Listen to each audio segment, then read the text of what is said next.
Georgia Williams was born in Shropshire, England on September 7, 1995. She was an intelligent, caring, and bubbly girl. She had a loving and tight-knit home life and was incredibly close to her family. She lived with her father Stephen, a police officer, her mother Lynette, and her older sister Scarlett. Georgia was a straight-A student, head girl at her school, and was a cadet in the Air Training Corps, hoping one day to become a Royal Air Force paramedic. She loved playing sports and being outside, and there was nothing she wouldn't try. Described as having an infectious personality and smile, she was a very popular 17-year-old who was adored by those who knew her. As soon as she became old enough to work, Georgia took on a part-time job at a local petrol station and quickly made friends with her colleagues. Among this group of friends was 23-year-old Jamie Reynolds. He had been in her sister Scarlett's year at school and was a little older than Georgia. Her family had met him on an occasion working at the petrol station and described him as quiet and polite. Reynolds would develop a liking for Georgia, making his feelings very apparent. Although Georgia didn't share the same feelings and rejected his advances, it didn't deter her from spending time with him. She remained polite and friendly. Georgia, being the person she was, continued to spend time with Reynolds and always made sure he was included. Having been bullied as a young girl, she knew the feeling of being an outcast all too well. And being the empath she was, never wanted to cause someone the same pain by ignoring them. Reynolds worked full-time at the petrol station and told Georgia he had a keen interest in photography and wanted to try and pursue it as a career instead of what he was currently doing. Georgia encouraged him, as did all her friends, and offered to help wherever she could. He asked her if she wouldn't mind modeling for some photographs with the intent of using them in his portfolio, which she gladly agreed to do. They made a plan for her and some of her friends to go to Jamie's parents' house on May 26, 2013 for a photo shoot. At around 7:30 p.m., Georgia left the family barbecue and headed out to meet Jamie and her friends, telling her family she would be back later. Always responsible and reliable, and as Jamie's house was only a few minutes away on foot, her parents agreed. A few hours later, and with no sign of Georgia, her mother Lynette sent her a text message asking her how everything was going and when they could be expecting her home. She got a message back saying that although the photo shoot had finished, she would be staying with her friends for a while longer and didn't know when she would be home. She put her usual 3 kisses at the end of the message. Lynette woke up at around 6 a.m. on Monday morning and went to check on her daughter, but upon seeing her bed untouched, she was concerned as to why she hadn't come home. Before we proceed, I've got an exciting surprise for you. We've launched a brand new channel dedicated to intriguing content such as old historical mysteries, cold cases, and particularly chilling horror stories perfect for bedtime. Drop a comment letting us know if you're a fan of horror stories or not. You can find the link in the description below. Let's find out who will be the first to explore it. Alright, let's dive back into the video. She sent another message asking where she was, to which she received a response a few hours later, saying that she had lost track of time, stayed at her friend's, and forgot to message to let her know. The message ended by saying, "My battery is dying too." This was not a common thing for Georgia to do. She didn't ever want to cause people to worry and never failed to let her family know where she was.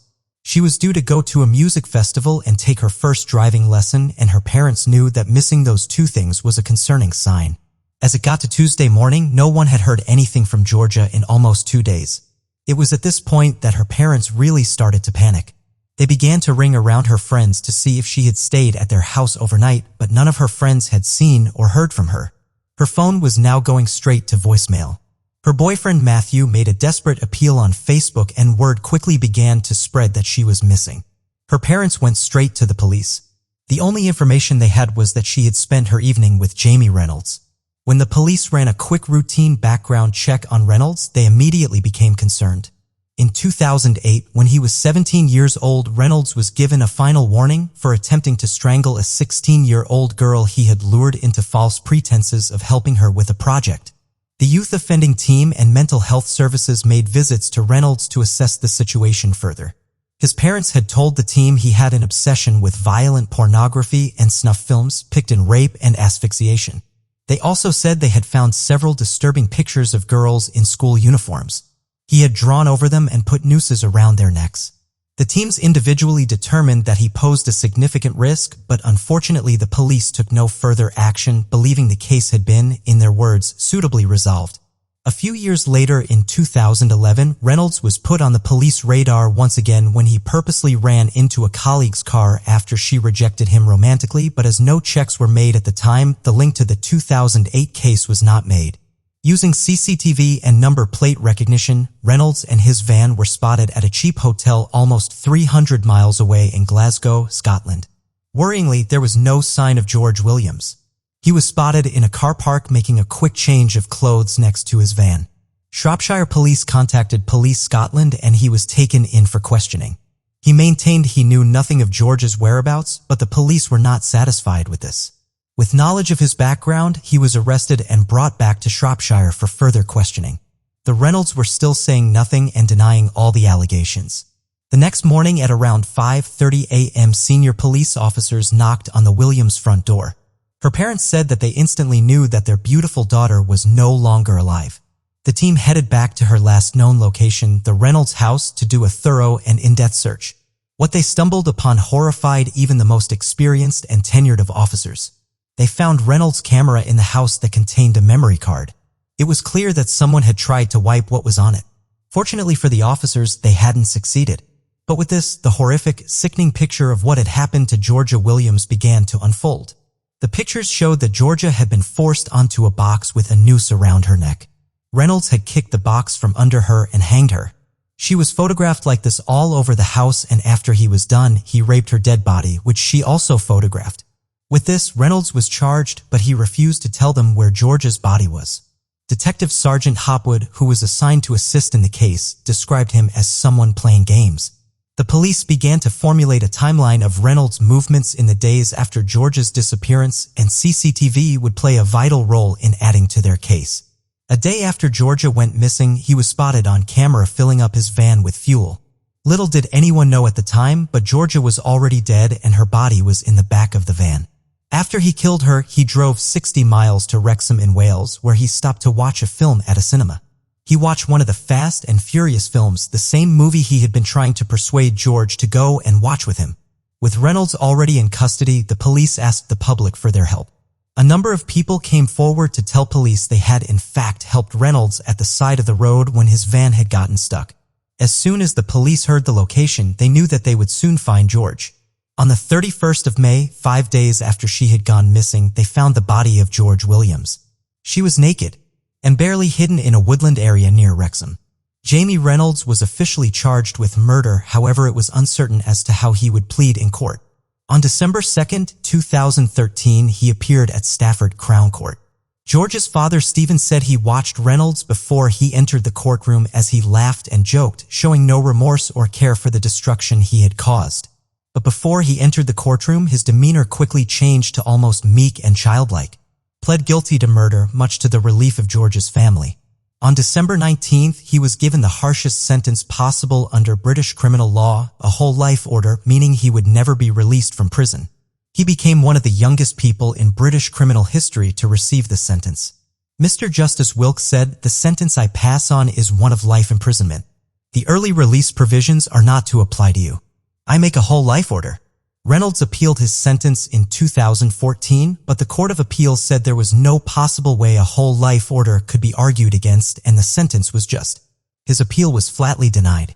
An investigation into how Jamie Reynolds' previous attacks on women were handled by the police was carried out, and subsequently 6 police officers from the West Mercia Police were served with misconduct notices regarding the 2008 case. The memory of Georgia Williams was honored by the local community as they raised more than £2,000 for a memorial bench to be made for her. Her family also started the Georgia Williams Trust, a charity which helps young people pursue their passions and dreams with the helps of grants and partnerships, a fitting tribute for the passionate, vibrant, and spirited Georgia Williams.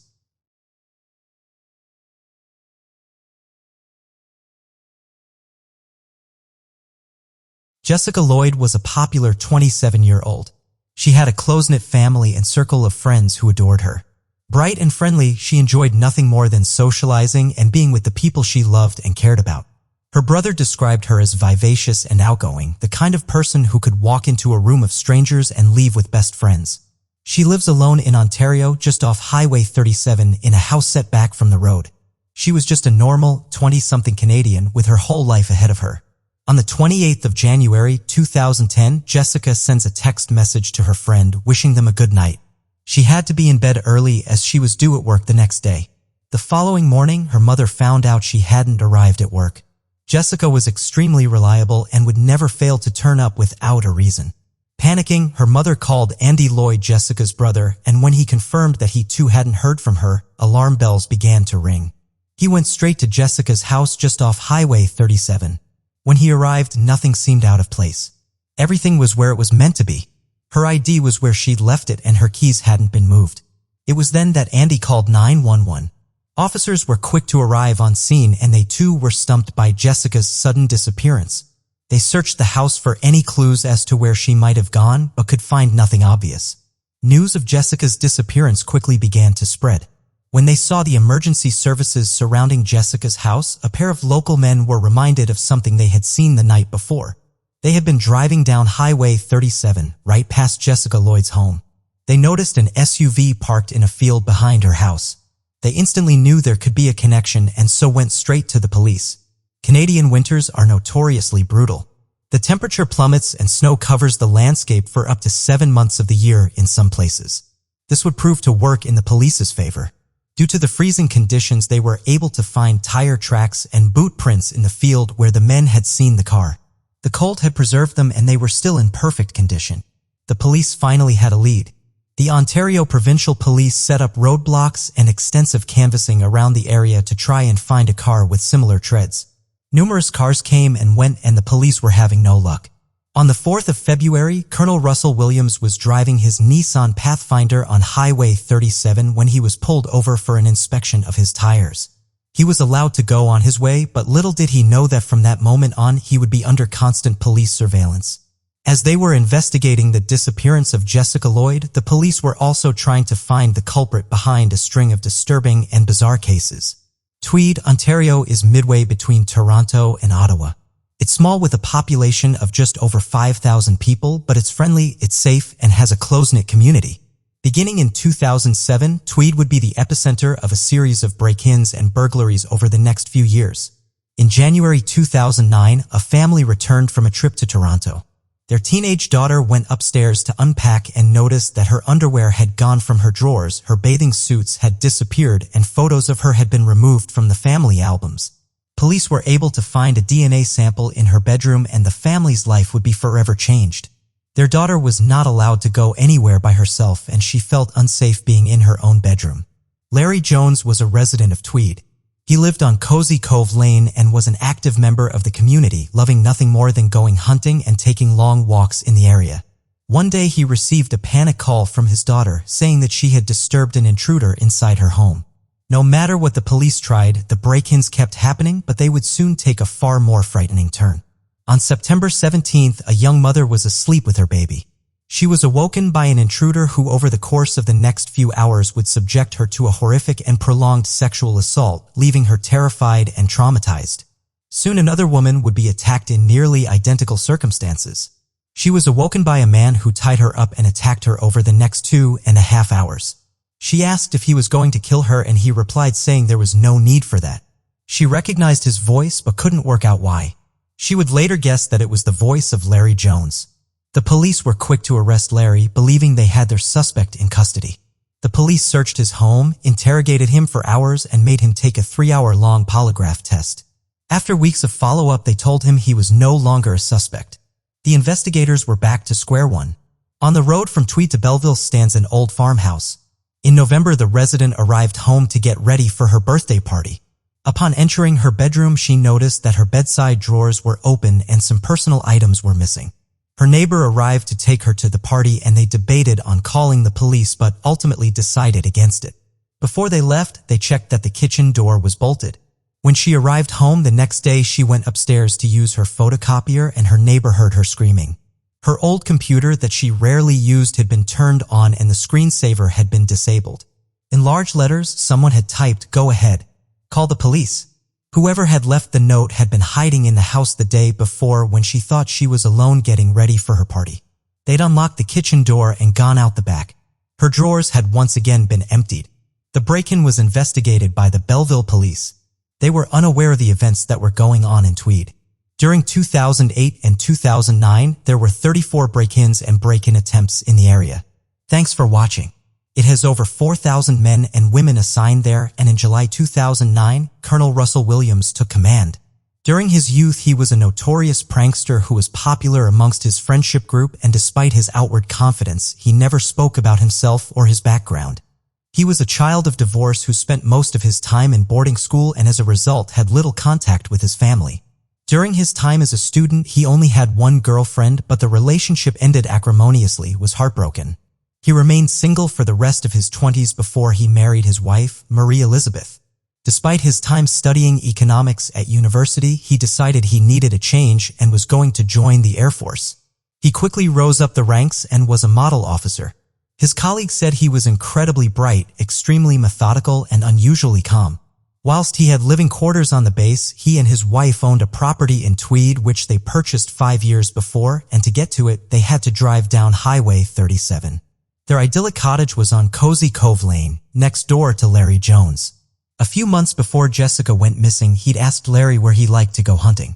Larry explained he usually went to the wooded area where East Hungerford and Cary Road met. His wife lived mostly in Orleans and worked in Ottawa as a charity executive. As part of his job in the military, he would fly transport planes to natural disasters and war zones alongside flying high-ranking officials and prominent figures.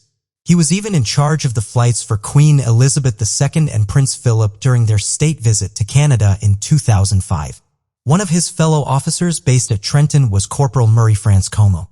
In contrast with the order and discipline of military life, Mary France was a free spirit, very artistic and bohemian. In 2009, a few months before Jessica Lloyd vanished, Mary France arrived home from flying with the Prime Minister Stephen Harper during his visit to the Far East. She excitedly told her ex-boyfriend that she had flown around the world. 3 days later, people grew concerned as they hadn't heard from her. When the police went to check her home, they found her body. As the death had been caused by strangulation, it was initially ruled as a suicide, but this was quickly changed to murder. Mary France's distraught family received a letter of condolence from the Trenton commander, Colonel Russell Williams. On February 7th, 4 days after his car had been stopped by the police, Williams was at the new house that he and his wife had recently moved into when he got a call from investigators. They wanted to know if he could come down to the station to answer some questions. When Williams left, he told his wife he would be back for dinner. And that Sunday, just before 3 p.m., he arrived at Ottawa Police Service Headquarters.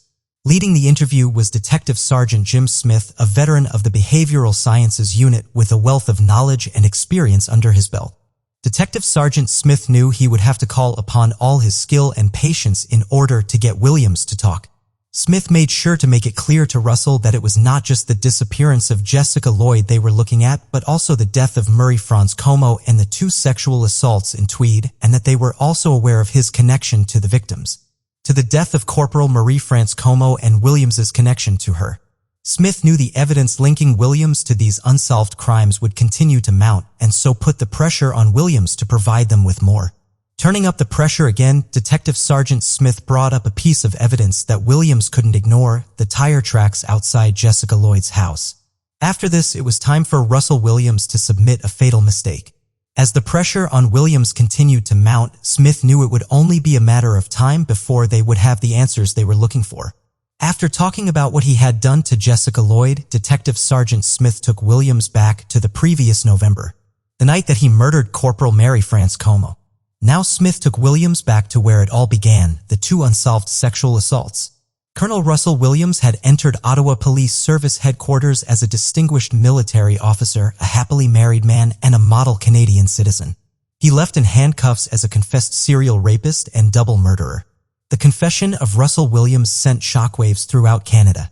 When searching his house on Cozy Cove Lane, the police found yet more evidence: numerous pieces of underwear that he had stolen, as well as things he would take with him when he went hunting for his next victim. On October 18, 2010, Russell Williams pled guilty to all charges against him, including rape, forcible confinement, and murder. He also pled guilty to 82 separate break-ins. His pedophilic tendencies were also unveiled as he admitted to stealing the underwear of girls as young as 9 years old.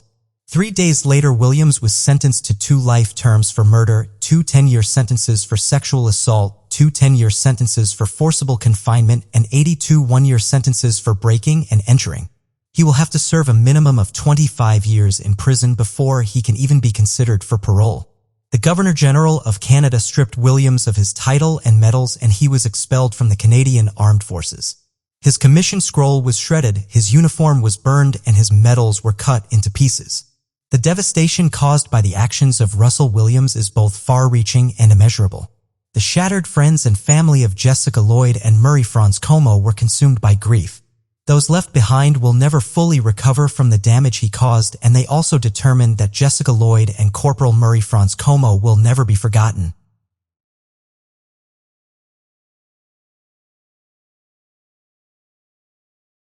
Alice Poppy Madeline Gross was born on Valentine's Day 2000 in London, England. She lived in Hanwell with her sister Nina and parents Rosalind and Jose. She was incredibly creative and had a keen eye for art and design. She loved music and singing, could play the piano and violin, and would often write and perform her own songs. On the August 28, 2014 at around 3 p.m. she left her house to go for one of her usual walks down by the river. She told her parents she would be back by 6. She regularly did this and always kept to her time. Later in the day, she texted her father to say she was on her way home and wouldn't be long. Alice was so vigilant with her timekeeping that at 7 p.m. came round and she still wasn't home despite sending the text message. Her parents knew instinctively that something was deeply wrong. Her phone wasn't ringing anymore, and this only heightened her parents' concerns. Alice was only 14 and had been diagnosed with anorexia and depression. And although she and her family were seeking treatment, her parents were terrified that maybe she had collapsed somewhere. They reported her missing straight away. Between the police and Alice's family and friends, they began to search the area where they knew she would have been walking, but found nothing. Detective Superintendent Carl Metter was assigned to the case and was immediately concerned. The investigation was moving fast and quickly reached the media, and before long, witnesses were coming forward to report individual sightings of her. Using this information, the police were able to track down the relevant CCTV footage which confirmed these sightings. Just before 4 p.m., she was picked up on camera walking along the Grand Union Canal, then at a location called the Brentford Lock, not far from where she lived. She was spotted again at 4:26 p.m. walking along the canal under bridge called Trompersway, heading back in the direction of her home in Hanwell. But after this, there were no more sightings of her. A few days later, and with still no leads, her family made a desperate appeal. Realizing the case needed more than just a local search, Detective Superintendent Mehta turned the case over to Scotland Yard's Homicide and Major Crime Squad for it to be escalated. The public quickly mobilized to try and help find her. The hashtag #FindAlice was being used all over social media. Voluntary searches were being conducted morning, noon, and night. And traditional yellow ribbons were placed all over the town to draw more attention and awareness for the missing girl. On the 4th of September, almost a week after she had last been seen, the police found her backpack along the footpath by the River Brent. In it had her belongings, including the shoes she had been wearing. Although there was still no sign of Alice or her phone, this was a massive lead as they now had an area to work on. The police chose to release the CCTV footage they had previously found to the public. It showed the backpack and shoes clearly, and they appealed for witnesses that may have seen the bag to urgently come forward. As Alice had depression, the police also had to consider the possibility of suicide. With 600 officers from 8 different forces, this had now become the largest deployment of Metropolitan Police officers in a search since the London bombings in 2005.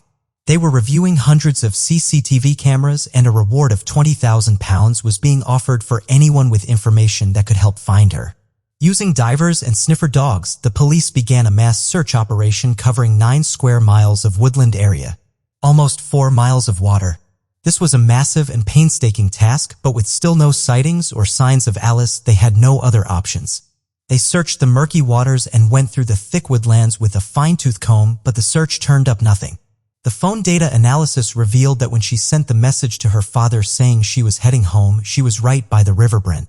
Detective Superintendent Mehta ordered another search of the area, believing there was more to find there. As the days continued to pass, the possibility of suicide was becoming less and less likely. Forensic scientists recognized that when a body first goes into the water, it will sink. As the body begins to decompose, bacteria will form which creates gases in the body, forcing the body to rise back up to the surface. If she had taken her own life through drowning, she would have been discovered by now. So if she was in the water, it was possible she was being held down by something. They ran a search on the missing persons database for the area, and were interested to find that a 41-year-old Arnis Solkans, originally from Latvia, had also been reported missing. He had been living in Ealing for around 7 years working as a builder, and when he failed to return home from work, his partner contacted the police. Continuing to review the CCTV footage, they saw a middle-aged man on a bike, pedaling behind Alice over the bridge, just a few minutes behind her. He surely would have passed her at some point. He was spotted again on another camera, crossing a busy road and cycling down. Initially, there was nothing untoward.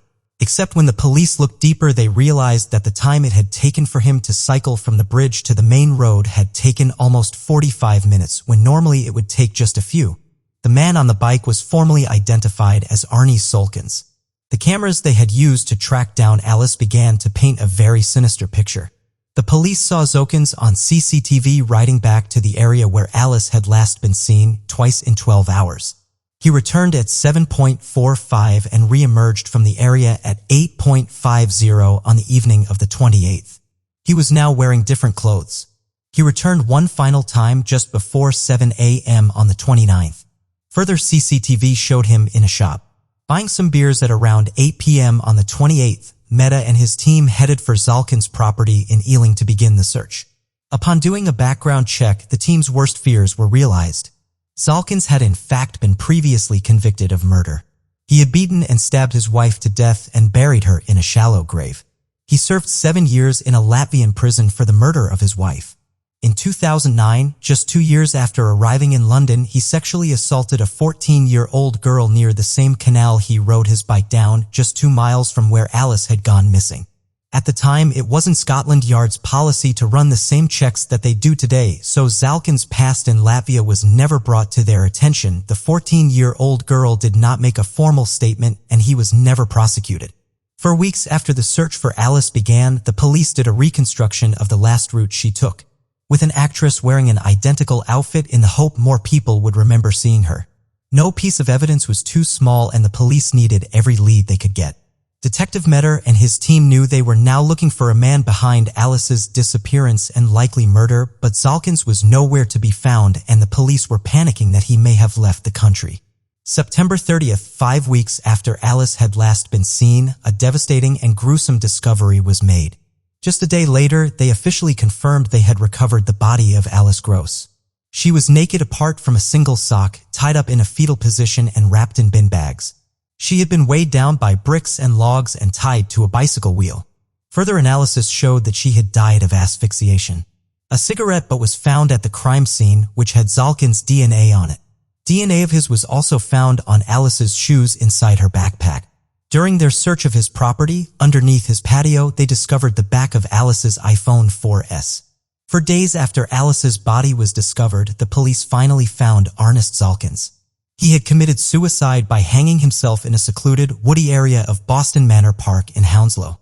The police speculate he had seen Alice while riding his bike and attempted to, or had managed, to sexually assault her and crush her to death.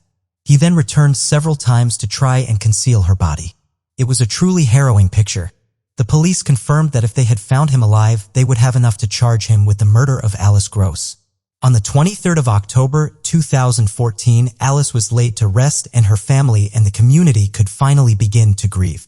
Her family fought tirelessly for the policies and procedures regarding background checks to be reviewed. Procedures for running background checks on people entering the UK have now been changed. The number of staff employed by the Criminal Records Office has grown, and requests for criminal records increased so that 80% of foreign suspects are now being thoroughly checked. Alice Gross was a talented, vibrant, and creative young girl. Her life was cut terribly short, but her amazing energy and passion for life will always be remembered. 23-year-old Molly McLaren from Kent in the UK was a warm, bubbly, and popular young woman. One of her friends said if she became your friend, you were friends for life.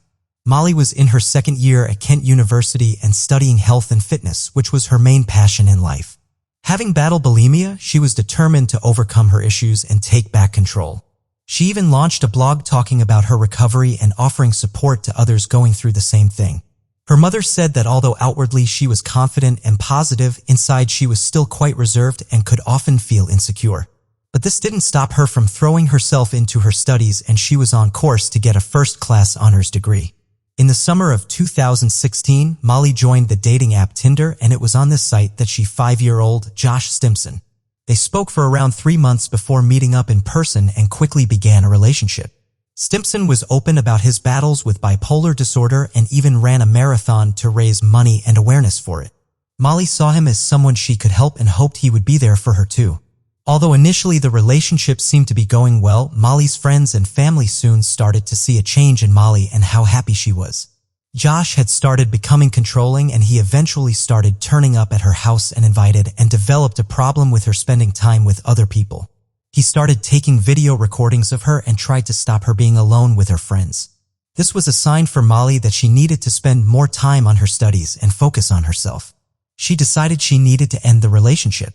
While on an evening out with friends and with Josh exhibiting more controlling and emotionally abusive signs, she decided to break up with him. Although she said she felt guilty for doing this publicly, she also felt safe around her friends and in a public place to do this and knew it was the right time. Josh took the news badly and began a tirade of abuse on social media towards Molly, and would tag her parents in posts. He accused her of taking drugs amongst many other things. He continued to send her obsessive and abusive messages, and Molly texted a friend saying she was afraid of him.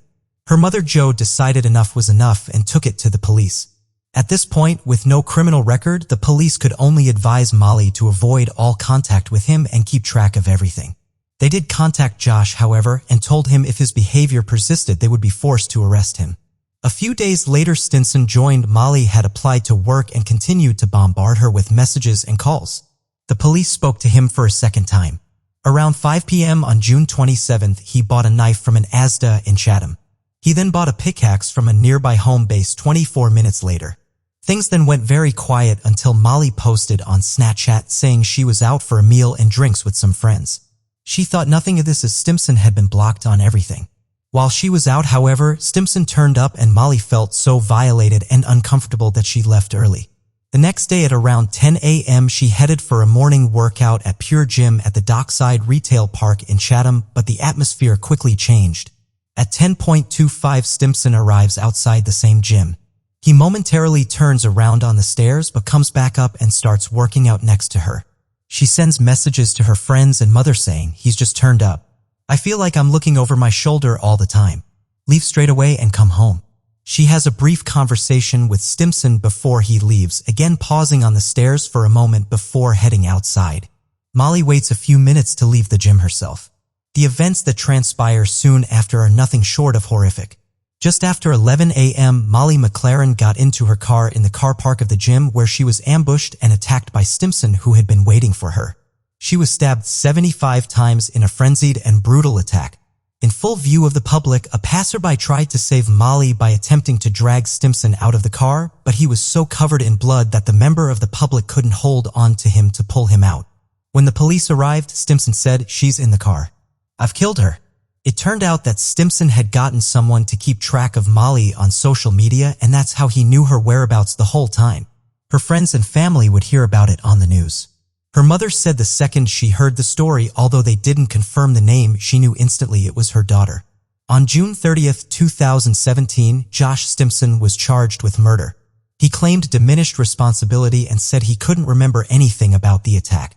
The trial was set for the 23rd of January 2018, and on the 6th of February he was found guilty of the murder of Molly McLaren and sentenced to life in prison with a minimum term of 26 years.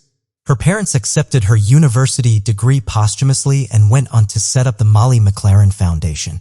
It aims to raise awareness of eating disorders and help with funding for charities who provide support to people suffering from it, a fitting tribute to Molly McLaren. Police believe that Israel Key's violent crime spree began around 1996 and only ended when he was caught in 2012. Born in Utah in 1978 into a large Mormon family, Keyes was one of 10 children. He was homeschooled and would eventually consider himself a fundamentalist Christian. Between the ages of 3 and 5, his family moved from Utah to Colville and lived in a one-bedroom cabin with no water or electricity. It was here his family met and became friends with a white supremacist and later convicted murderer called Chevy O'Brien Kehoe.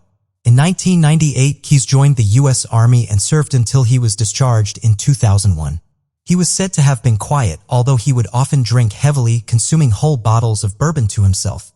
While he lived in Washington, Keyes admitted to murdering 4 people and killing another person in New York. He said once he started, there was nothing else like it. He also admitted to many bank robberies across Texas and New York and set someone's home on fire after robbing it. He said he killed a woman in New Jersey and also broke into a couple's home, sexually assaulting the woman and killing both of them. His final victim was 18-year-old Samantha Koenig. She worked at a coffee hut called Common Grounds in Anchorage, Alaska. On the 1st of February 2012, Israel Keyes entered the hut and ordered an Americano. When Samantha turned back around, he had a ski mask on and was pointing a gun at her. He orders her to turn off the lights and then gags her and forces her out of the coffee shop and into his car. He took her back to his house where he kept her in the shed for the rest of the day and subjected her to a horrific sexual assault and then killed her. He left her body in the shed for 2 weeks while he went on a family cruise. After the cruise was over, he committed more burglaries across Texas before returning to which would lead the police straight to him. He took Samantha's body, applied makeup to her face, and sewed her eyelids open with fishing wire before taking photographs of her holding a newspaper asking for $30,000 in ransom. After this, he dismembered her and dumped her body in Matanuska Lake. In March, he flew to Las Vegas and hired a car to drive to Arizona. He used the disguise as he withdrew $400 from Samantha's account using her card. The security camera picked up the rental car. Just 2 days later, her debit card showed it was being used again in Texas. The police were already looking for the same car that had been spotted. On March 13th, a police officer spotted the car wanted in connection with Samantha's disappearance outside a motel. When Keyes left the motel, the officer followed him. In his car, he had Samantha's debit card, the disguises he had used at the ATM machines, and a roll of money he had stolen from a bank. He was subsequently arrested and flown back to Alaska. It would be a while before Keyes admitted to anything. When he finally agreed to talk, he said he would only tell them the details if they promised to not let anything slip to the press. He said he didn't want his daughter to read about it in the papers. 2 months after she had last been seen, the police finally recovered Samantha's body. He eventually confessed to multiple horrific crimes while awaiting trial and said he chose the victims completely at random. The police believe there could be up to 11 victims and possibly even more. On May 23rd, he appeared before a judge at a hearing to set a trial date. He broke free from his steel leg shackles and jumped into the first row of seats. Officers had to taser him. On December 2, 2012, Israel Keyes committed suicide by cutting his wrists and strangling himself. He left a suicide note that read, "Ode to Murder," under his bed. He had drawn 11 skulls and blood. It is likely we will never know the full extent and story surrounding the victims of Israel Keyes, but investigators continue to follow up on leads and use Keyes' own confession to try and piece together as much as they can. Michelle Lee was a 26-year-old nursing student from San Diego, California.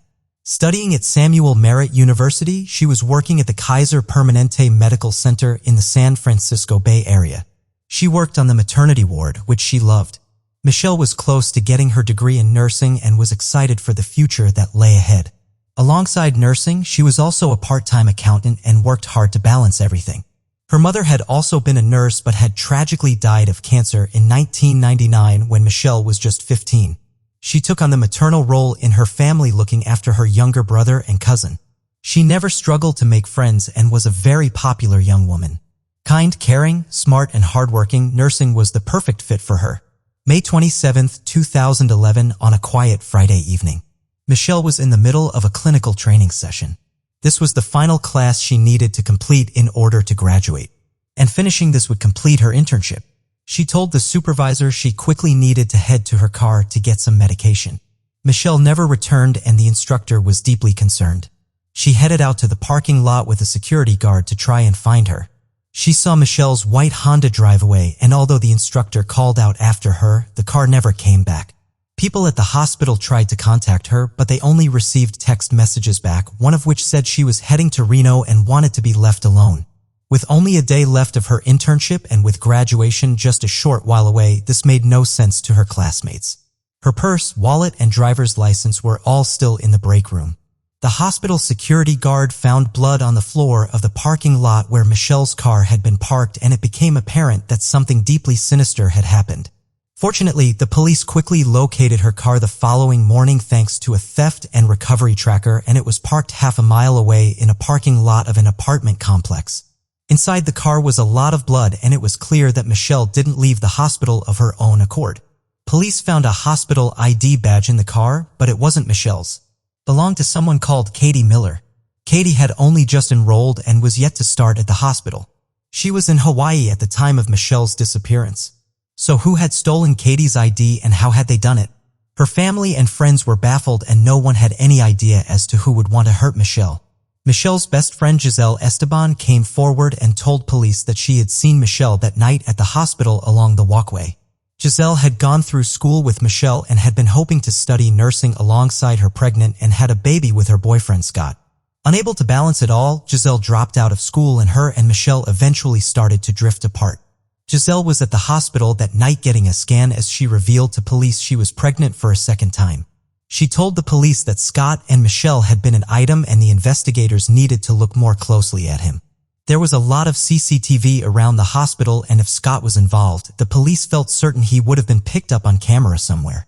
While they were checking the cameras, Scott was interviewed about what he said was a platonic and friendly relationship with Michelle. He appeared very open, honest, and forthcoming. The cameras from the parking lot had hundreds of hours of footage across several cameras. At 6:55, the cameras picked up Michelle crossing the walkway just as Esteban had said. Nothing appeared wrong or out of place, but the only camera pointing at her car wasn't connected properly and showed nothing. They finally see her car, but the driver cannot be made out.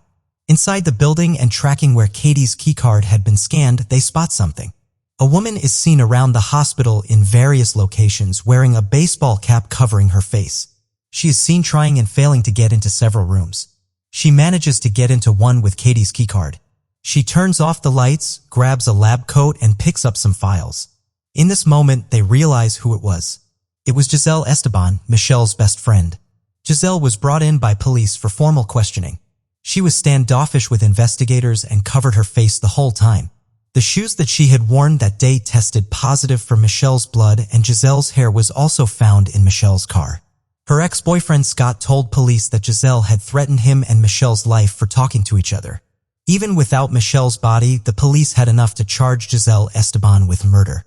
They believed that Giselle had become so obsessed with the idea of Scott and Michelle being together, it totally consumed and enraged her. She arrived at the hospital that morning claiming she was interested in joining the nursing course. And after being let in by someone, she waited for the secretary to leave before she stole Katie's keycard and the roster telling her where Michelle would be working. She returned that evening and waited for Michelle to head in on her own. She had attacked and killed her in the car park before driving away to dump the car and Michelle's body. September 10, 2011. 10 days after Giselle was arrested, the police find the skeletal remains of Michelle Lee. Around the body were her white scrubs that she had been wearing the night she vanished. Giselle was found guilty and sentenced to life in prison with a minimum term of 25 years. Scott, who already had 80% custody of their daughter, continued looking after her, and the baby she birthed in prison was given to her parents. Michelle Lee had an enormous impact on everyone she came into contact with. Her friends, family, and colleagues are determined that her memory will live on. Before we proceed, I've got an exciting surprise for you. We've launched a brand new channel dedicated to intriguing content such as old historical mysteries, cold cases, and particularly chilling horror stories perfect for bedtime.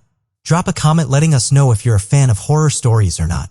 You can find the link in the description below. Let's find out who will be the first to explore it. Alright, let's dive back into the video. Paige Doherty was born on April 17, 2000 and lived in Clydebank, Scotland. She had a great relationship with her family and lived with her mom Pamela, stepfather Andy, and her 3 siblings. She was especially close to her mother, and Pamela said Paige was her best friend. Although only 4'8", she was a feisty teenager. She was a talented dancer, and her teachers described her as having a great, sharp sense of humor. She hoped one day to have her own beauty salon. Friday the 18th of March 2016, Paige left home for a sleepover at her friend's house. The following morning, she headed to her part-time job at a hair salon around 12 miles away in Kirkintilloch. This job was an exciting step for her. She loved anything hair, makeup, and fashion and was always enjoying changing and playing with her looks. She always caught the same bus from East Barn Street, and as she started early, she would normally make a stop on the way to grab some breakfast. At around midday, her boyfriend Dylan became concerned as he hadn't heard from Paige all morning. Paige was always near or on her phone and social media, and she never ignored messages for a long period of time. Dylan knew this was out of character, but wondering if her phone had maybe run out of battery. He phoned the salon just to check and see if she'd made it to work. But although her boss was expecting her in, no one at the salon had seen or heard from her. Paige was very respectful and mature. She loved her job and never missed a day of work. When Dylan phoned Paige's mom Pamela, she said that she too hadn't heard from her. And alarm bells were starting to ring for everyone. The police were notified and arrived at Paige's house to gain some more understanding about the last day she had been seen. They understood that for Paige to not be on her social media or mobile phone and to not contact her mom, boyfriend, or place of work was very troubling. The police began to search the areas surrounding her home and her friend's house, but as the hours ticked by, there was still no sign of Paige. It was becoming obvious that this wasn't simply a girl that had forgotten to charge her phone and lost track of time. This was now a serious missing persons case. Her family were beside themselves with worry and wanting to get the word out as quickly as possible. They set up a Facebook page called Help Find Paige. Pamela posted pictures of her clothes and her last known locations and bus routes. Using these routes, the police started looking at the houses and businesses along her bus route to work. A shopkeeper named Ashley Armid said he had seen Paige walking past his store and waved at him as she went past. This was around 8:15 a.m. The police now knew she had definitely left her friend's house with the intention of going to work that day. Ashley told the police although she had popped in on the Saturday before to pick up a breakfast roll, the Saturday she was clearly headed to the deli next door. Delicious Deli was owned by a man called John Leatham. Later on, Ashley said he spoke to Leatham and asked how Paige had seen that day, and nothing seemed amiss. Ashley's shop had been there for around 20 years and he'd known Paige all her life. He was desperate to help more, so he offered his CCTV footage to the police, which would hopefully, at the very least, show the direction she had left the deli on. Ashley had only the CCTV of the strip of shops, but the police knew this showed the whole area clearly, so they would have a lot to go off.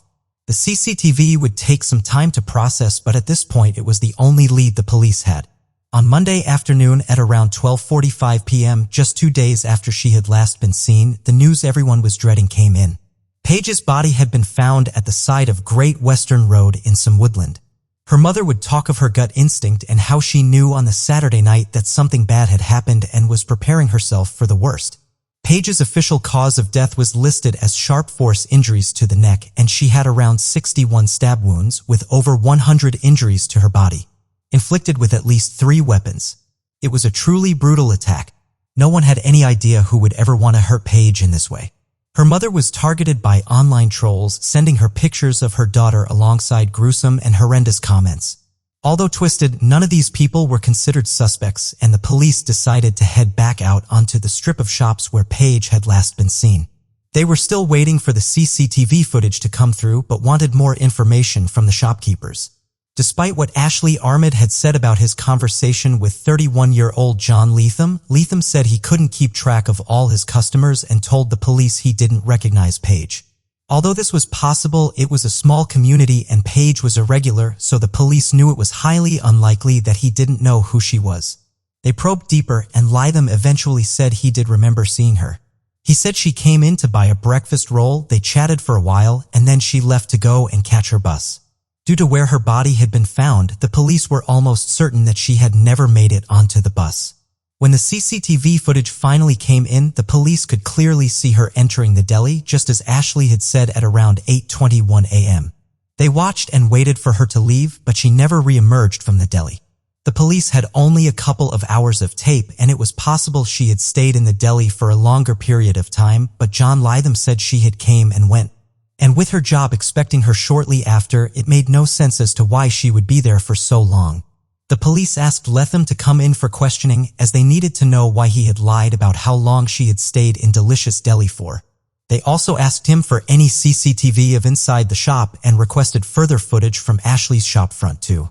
Lethem turned over what he said was all the footage, but it was immediately evident that it wasn't all of it by any means.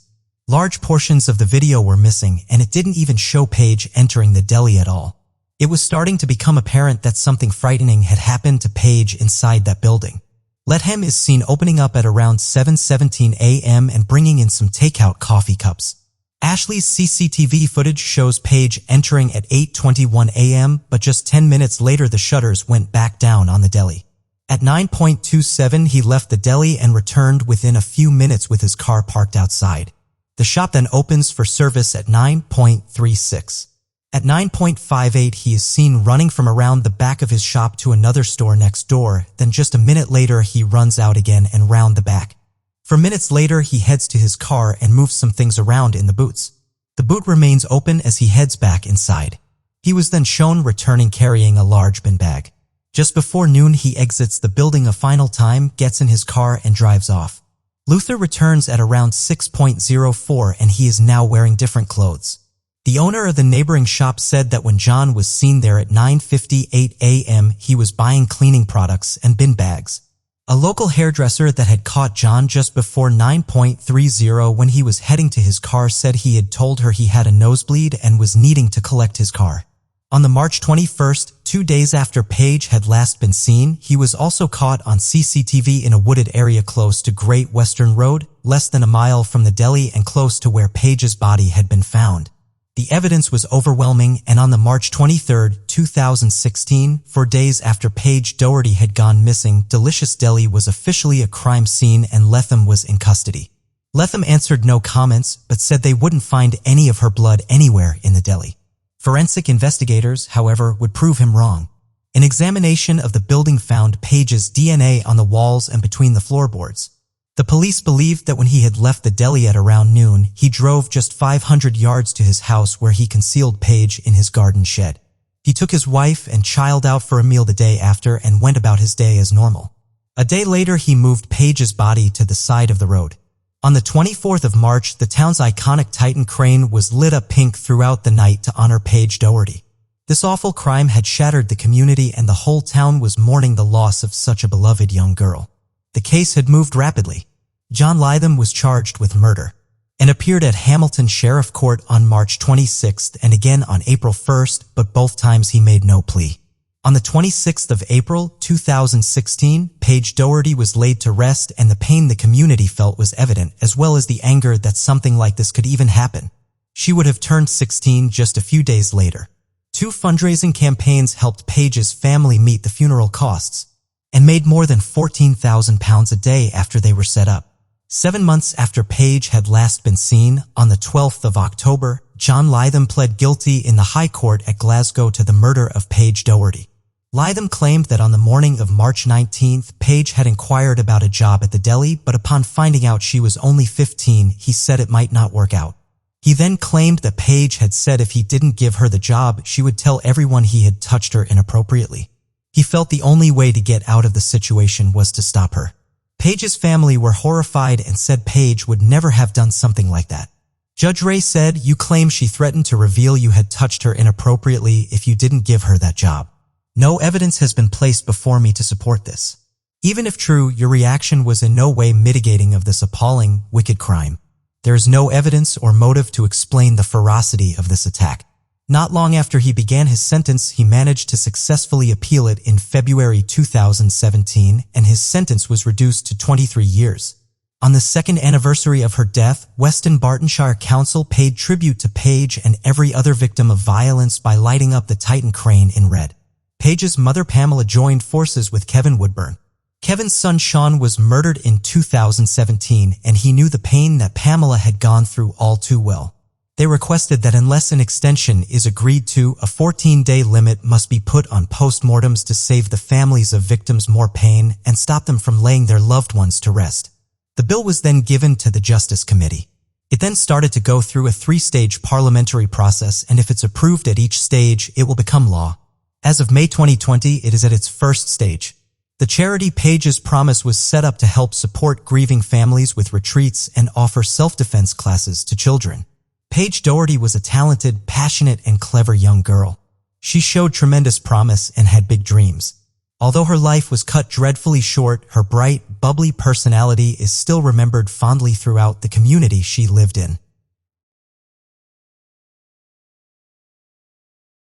Sian Emma O'Callaghan was born on the 3rd of June, 1988 in Swindon, Wiltshire. She was described as a bubbly, friendly, and happy girl who adored her family and doted on her siblings. After leaving school at 16, she briefly attended her local college but quickly determined it wasn't the right path for her and went on to get a job as an office administrator, which she loved. 18th of March 2011, Sian heads into town for a night out with some girlfriends. It's the start of the weekend and end of the working week for Sian, and she is out to let her hair down and enjoy some drinks and dancing with friends.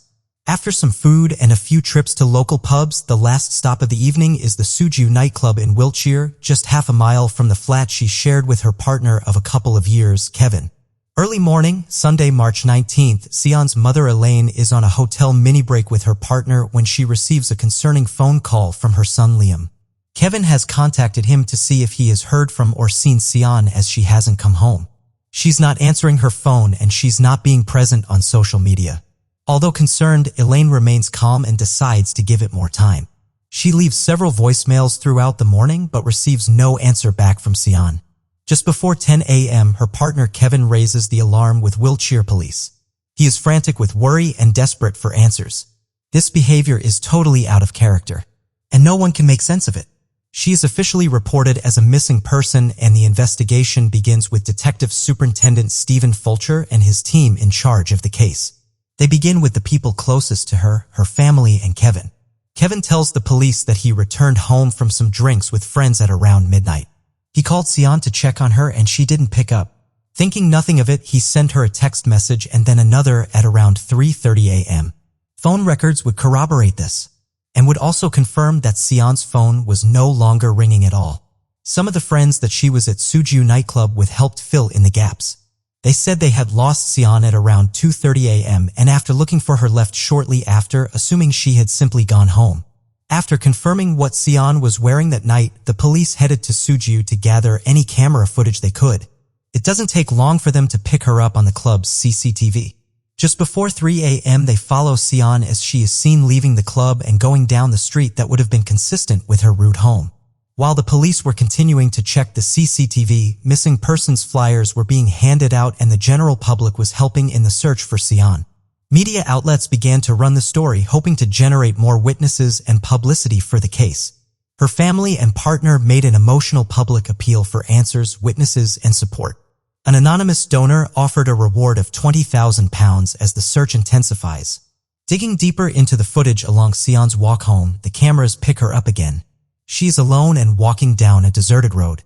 A few cars drive past her, and although she momentarily disappears from view, she is still just visible at the end of the street as the cars pass. At 2:37 a.m. another car pulls into view, but this one does not drive past her. The flashing of headlights indicates that the car's hazard lights are on. The car pulled over right to where Sian would have been at the time. After a few minutes, the car eventually pulls off and Sean is no longer in sight, not on this camera, but not on any of the others further down the road. It becomes clear to the police that Sean is in that car. The same vehicle is picked up on other cameras a couple of hours before Sean had last been seen. It is a dark-colored Toyota with taxi markings and appears to be circling around the same area. The police launch an appeal to find the car and its owner. The reward for Sian is now sitting at £40,000, and the community are continuing to throw themselves into the case in any way they can. Thanks to a police car that had been driving around the same area at the same time, miraculously, the number plate of this mystery car had been scanned. It confirms a dark green Toyota Aventus, and it is registered to a taxi driver, 47-year-old Christopher Halliwell. Although he has no criminal past, the police were deeply concerned. He hadn't spoken to them and told them that he was the one that evidently picked her up. Meanwhile, Vulture and his team are analyzing Sian's phone records and are trying to find the current location of her LG E900 Optimus phone. The last cell phone tower ping puts the phone at the location of Svernak Forest. This is extremely concerning to the police as it is close to 15 miles away from her last known location, yet the phone records put her there just 32 minutes after she left the club. There is no way she could have walked there. and there is no logical reason that Sion would have been there at 3:30 a.m. It is around this point that Fulcher requests the public to take a step back with their self-led searches as the case is progressing very quickly and he believes they are close to finding Sion. One of the police's final moves is to head to Hollowell's taxi firm to check the GPS data that is stored for all vehicles. This tracks where the taxis were and at what time, and this evidence would prove vital. On March 19th, Hollowell switched off his GPS at around 2:30 after clocking off for the night, yet CCTV proves he remained in town, circling the streets, and just 2 days later his GPS tracker shows him driving to where Sion lives. This information was not yet public knowledge and added more evidence to the already strong case against him. March 22nd. Cameras pick up Hollowell at a petrol station very late one evening. Upon paying for his petrol and sweets, his demeanor quickly changes and he's visibly on edge. On the counter, a picture of Sion can be seen in the form of a missing persons poster. Hollowell turns his head away and covers her face on the poster with a packet of sweets. He then rushes out of the station and drives away. On day 6 of Hollowell's surveillance, the police follow him to an Asda supermarket where he buys what would have been a lethal dose of over-the-counter painkillers. The team know that they have to make their move now before it is too late. He is arrested in the car park of the supermarket. Detective Fulcher instructs his officers to drive Hollowell to Barbary Castle rather than to a police station. He wants to continue the immediate questioning in a non-threatening environment and believes that Ashen is still alive. This is the only chance they have of rescuing her. Over the next few hours, Fulcher perseveres, knowing that this is the man that abducted Sion, but he wants to hear it from Hollowell himself. Fulcher's hard work eventually pays off. Hollowell cracks and says he will take them to Sion. She is recovered almost 100 feet down a hill with stab wounds to the back of her skull and neck. It is confirmed she likely died from these injuries. It's unclear whether she was coaxed into the taxi that night into false pretenses of a safe lift home or whether she was forced in somehow. But the police speculate she could have fallen asleep in the car and only woken up when Hollowell had already driven her out to the forest. A fight ensued after Sion realized she was in danger and Hollowell stabbed her to death. As the police were stood by Sean's body, Hollowell utters the following words. "Do you want another one?" 20-year-old sex worker Becky Godin went missing back in 2003. Hollowell had reportedly become fascinated with Godin after meeting her on his taxi routes in Swindon's red light district. In January 2003, after having sex with her, he strangled her and buried her body in a field in Gloucestershire. Although it was closure on 2 cases that had brought so much trauma to so many people, this line of questioning would see Stephen Fulcher found guilty of gross misconduct. And it meant that any evidence in the Godin case was deemed inadmissible in court and required a separate and lengthy investigation to find further information to tie Hollowell to her. Fulcher would eventually resign from the police service in 2014.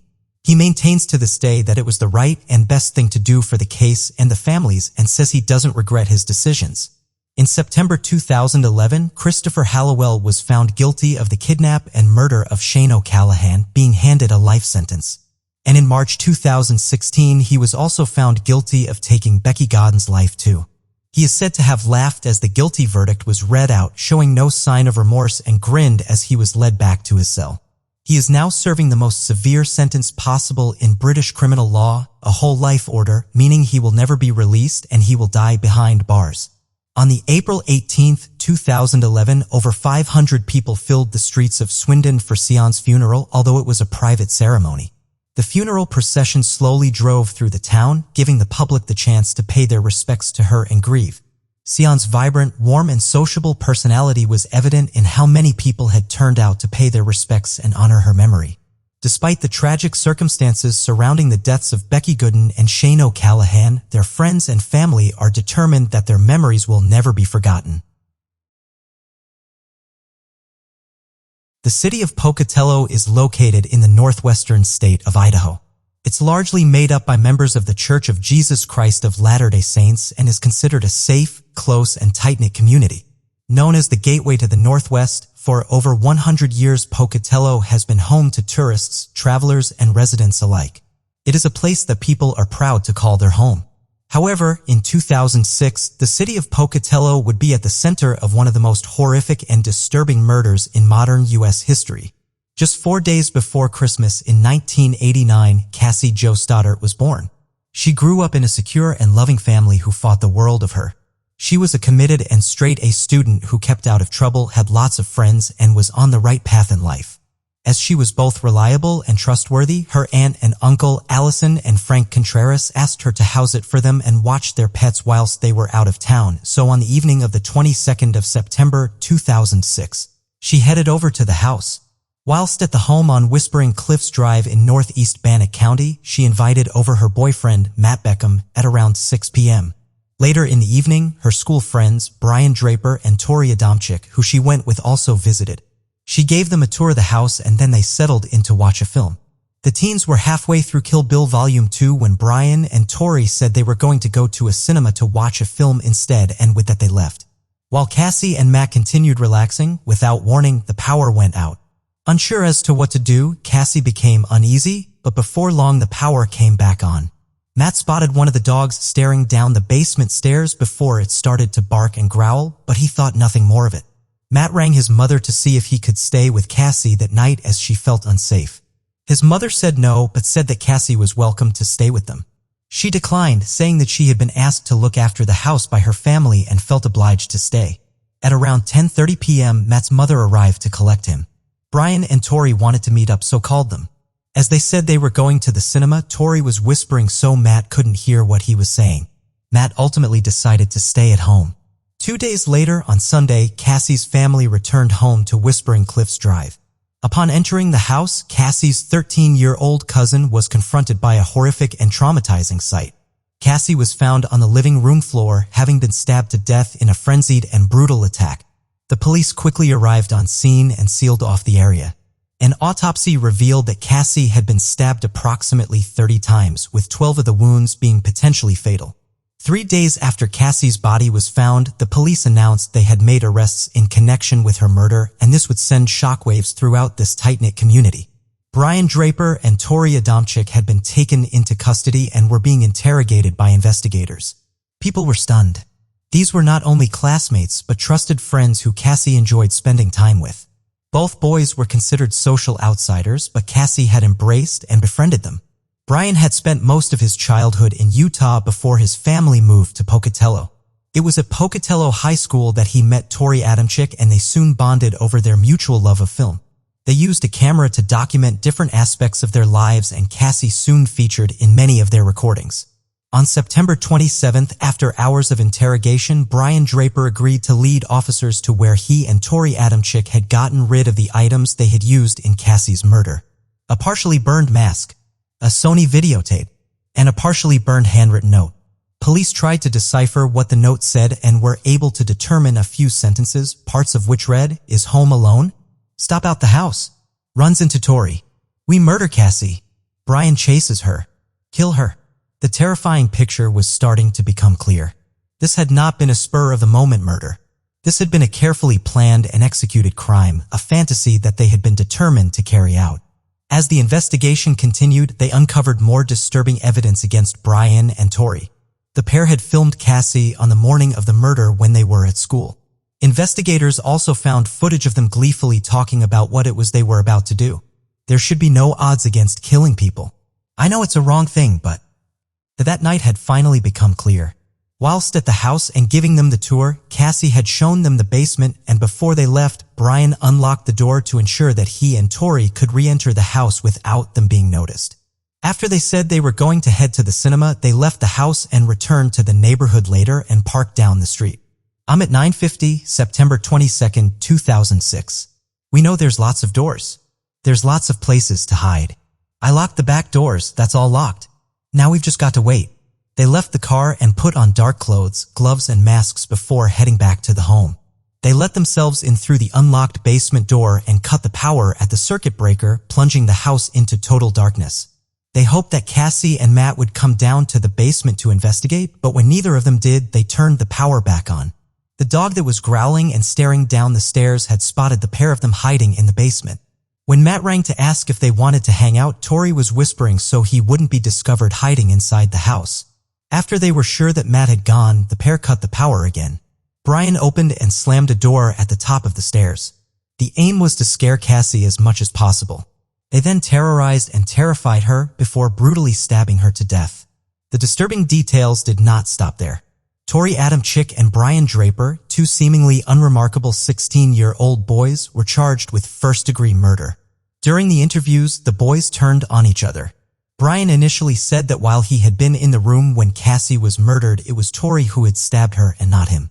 He later confessed to stabbing her, but said that it was under Tori's orders. As the pair went on trial, the small city of Pocatello became the center of a national media firestorm. Journalists from all over the country had gathered to follow this disturbing case to its conclusion. The damning video footage was shown to the court. Stunned onlookers watched on in silence, and they saw how Brian Draper and Tori Adamczyk had meticulously planned their crime and the glee they had taken in murdering their classmate and friend. One question that people wanted answered was why. Brian revealed that he had been inspired by Eric Harris and Dylan Klebold, who became internationally notorious when they carried out the Columbine High School massacre in 1999. Tori Adamczyk was said to be influenced by the classic horror film Scream. The first film focuses on a group of high school students who are terrorized and hunted by a masked killer. Part of the killer's modus operandi is they scare and terrorize their victims before brutally stabbing them. On the April 17, 2007, Brian Draper was found guilty, and less than 2 months later, so was Tori Adamczyk. They were convicted of first-degree murder and received the mandatory life sentence of life without the possibility of parole. They also received 30 years to life for conspiracy to commit murder. The life sentences given to the pair could be reviewed as the case of Miller versus Alabama declared that mandatory life sentences without the possibility of parole for juvenile offenders was unconstitutional. Since their sentence, the pair have filed several appeals against their convictions, however none so far have been successful. They are currently both serving their sentences in the Idaho State Correctional Institution. In the years following the murder, Brian and Tori have appeared in several documentaries about their crime. Tori Adamczyk was also interviewed as part of an episode of the true crime show Cold Justice. He was suspected of stabbing a woman to death in her own home in Pocatello just 2 years before the murder of Cassie. Although DNA evidence would eventually rule Tori out, the police were able to gain further insight into him while they were investigating. They conducted a telephone interview with Brian Draper, who revealed some disturbing details about Tori's personality. Tori's mother Shannon has also written a book about her son's case called The Guilty Innocent. The book takes the reader behind the scenes of the trial. She argues that the prosecutors did not care for the truth, but more about public opinion, and that the defense team her son had, who had never argued a murder case before, lacked the experience her son needed to fight his corner. In 2010, Cassie's family launched a civil claim against the District of Idaho. They argued that Brian and Tori had long posed a threat and danger to others and that the school had been negligent in failing to notice. The civil court dismissed their claim alongside the state Supreme Court, saying that the actions of the pair were not foreseeable. The devastation caused by the murder of Cassie Jo Studdart is both irreparable and immeasurable. The day she was found in her aunt and uncle's house, the family left and never went back. The police helped tidy up the crime scene and provided temporary accommodation, but they could not bring themselves to re-enter the home. They have repeatedly tried to sell but have not been able to find a buyer. Her devastated family have fought tirelessly not only for justice, but to ensure that the bright, funny, and hard-working Cassie will never be forgotten. On the 21st of March, 1998, the Bradley family from Virginia embarked on what was to be the holiday of a lifetime. Parents Ron and Ivor, 21-year-old son Brad, and daughter Amy, who was just shy of her 24th birthday. They were a tight-knit family, but Amy and her brother Brad were especially close and more like best friends. Amy Lynn Bradley was a talented and sporty young woman. She was a former swimming instructor and athlete and had her pick of many scholarships after she graduated high school. She was a sports science major and was about to undertake a master's degree in sports psychology before Amy started her studies again. Ron Bradley had been given the tickets by his work, and although the family were excited for the all-expenses-paid holiday, Amy seemed less sure on going. Although she was a confident swimmer, she wasn't a fan of the ocean. She finally came round to the idea, though, and the family would be traveling on a luxury cruise liner called Rhapsody of the Seas. The ship was taking around 2,500 passengers from Puerto Rico to Aruba. A couple of days into the trip on March 23rd, the family dined out. Code was black tie, and Amy was receiving a lot of attention from fellow passengers and crew members, including the ship's band. Amy and her brother Brad had some official photographs taken that would be available for the families to buy later on. They were seen wearing formal attire along the stairwell of the ship. While the photographs were being taken, Ivor said that a waiter had approached the table asking if he could talk to Amy, as some of the staff wanted to take her to a bar on the mainland before they set off again. Her mother described this as strange, and when Amy and Brad rejoined the table, Amy what he had said. Amy agreed with her mother and said she would definitely stay on the ship. After they finished their food, they headed upstairs to the nightclub. Some of the cruise ship staff that the family had seen at dinner were also in there, including the ship's band. At around 1 a.m., Ron and Ivor headed to bed, but Amy and Brad stayed with the people in the band. Amy's mother kissed her, told her she loved her and that she would see her in the morning. As 4 a.m. rolled round, a tired Brad headed back to the cabin to join his parents, and 15 minutes later, Amy did not too. They spoke on the balcony for a while and Brad headed to bed, leaving Amy there. When her father woke up just after 5 a.m., he said he saw Amy was still on the balcony and he went back to sleep, satisfied that both of his children were now safe in the cabin. But 30 minutes later, when Ron awoke again, he said that Amy was no longer on the balcony nor in her bed. All of her belongings were in the cabin, and it appeared the only thing missing were her cigarettes and lighter. Even her shoes were still there. What could have possibly happened in just 30 minutes? Ron assumed she must have headed to the main deck, but after searching for over an hour, it appeared she had vanished. Almost 2 hours after she had last been seen, the captain of the ship authorized a call out over the tannoy for Amy Bradley to head to the service desk. We went up and looked around. Disco and all the different floors, and you realize it wasn't just an everyday situation. Her parents feared that as the ship was docked, people might begin to try and leave, and this would further complicate the situation. Panic further began to mount in her family's minds when the captain said that regardless of any situation, passengers had to disembark the ship as scheduled. With the majority of people now leaving the ship, the captain and his crew began to search for the missing Amy. Her mother Ivor was convinced that her going missing was tied in with the attention she had been receiving the previous evening. As her brother was out looking for her, the bass player of the ship's band, Alastair Douglas, allegedly approached Brad, saying he was sorry to hear about her being missing. As there had been no announcements to confirm she was missing, and with only the captain and security team being aware of this, her brother was confused and concerned that he knew about it. This is a claim that Alastair Douglas would later refute. After almost 12 hours of searching, the crew concluded that Amy was not on the ship, and when her parents begged for an official announcement to be made that she was missing, the captain refused on the grounds it would disturb the other guests. The crew asked the family if she had maybe fallen into the water or committed suicide, but both of these theories were squashed by the Bradley family. Because Amy didn't like the ocean, she would have never gotten too close to the rails, so this seemed impossible to have done on her own accord. She was happy and excited for her future, and suicide just didn't seem viable. The ship had just 4 hours before it would set sail again, and the captain said they either had to disembark or stay on, despite the crew saying that Amy was not on the ship. It was a heartbreaking choice to have to make, but the family eventually chose to disembark in Carousel, and they watched the boat sail away to St. Thomas without them. Essentially stranded in a foreign land, the family contacted the FBI and begged for help.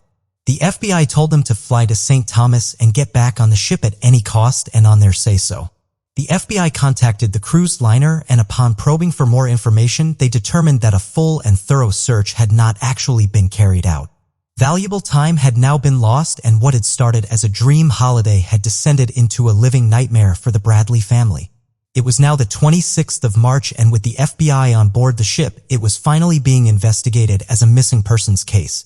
The case would take a sinister turn. Had taken photos of Amy, and Brad realized that these photos had disappeared from the public gallery only a few hours after they had been put up.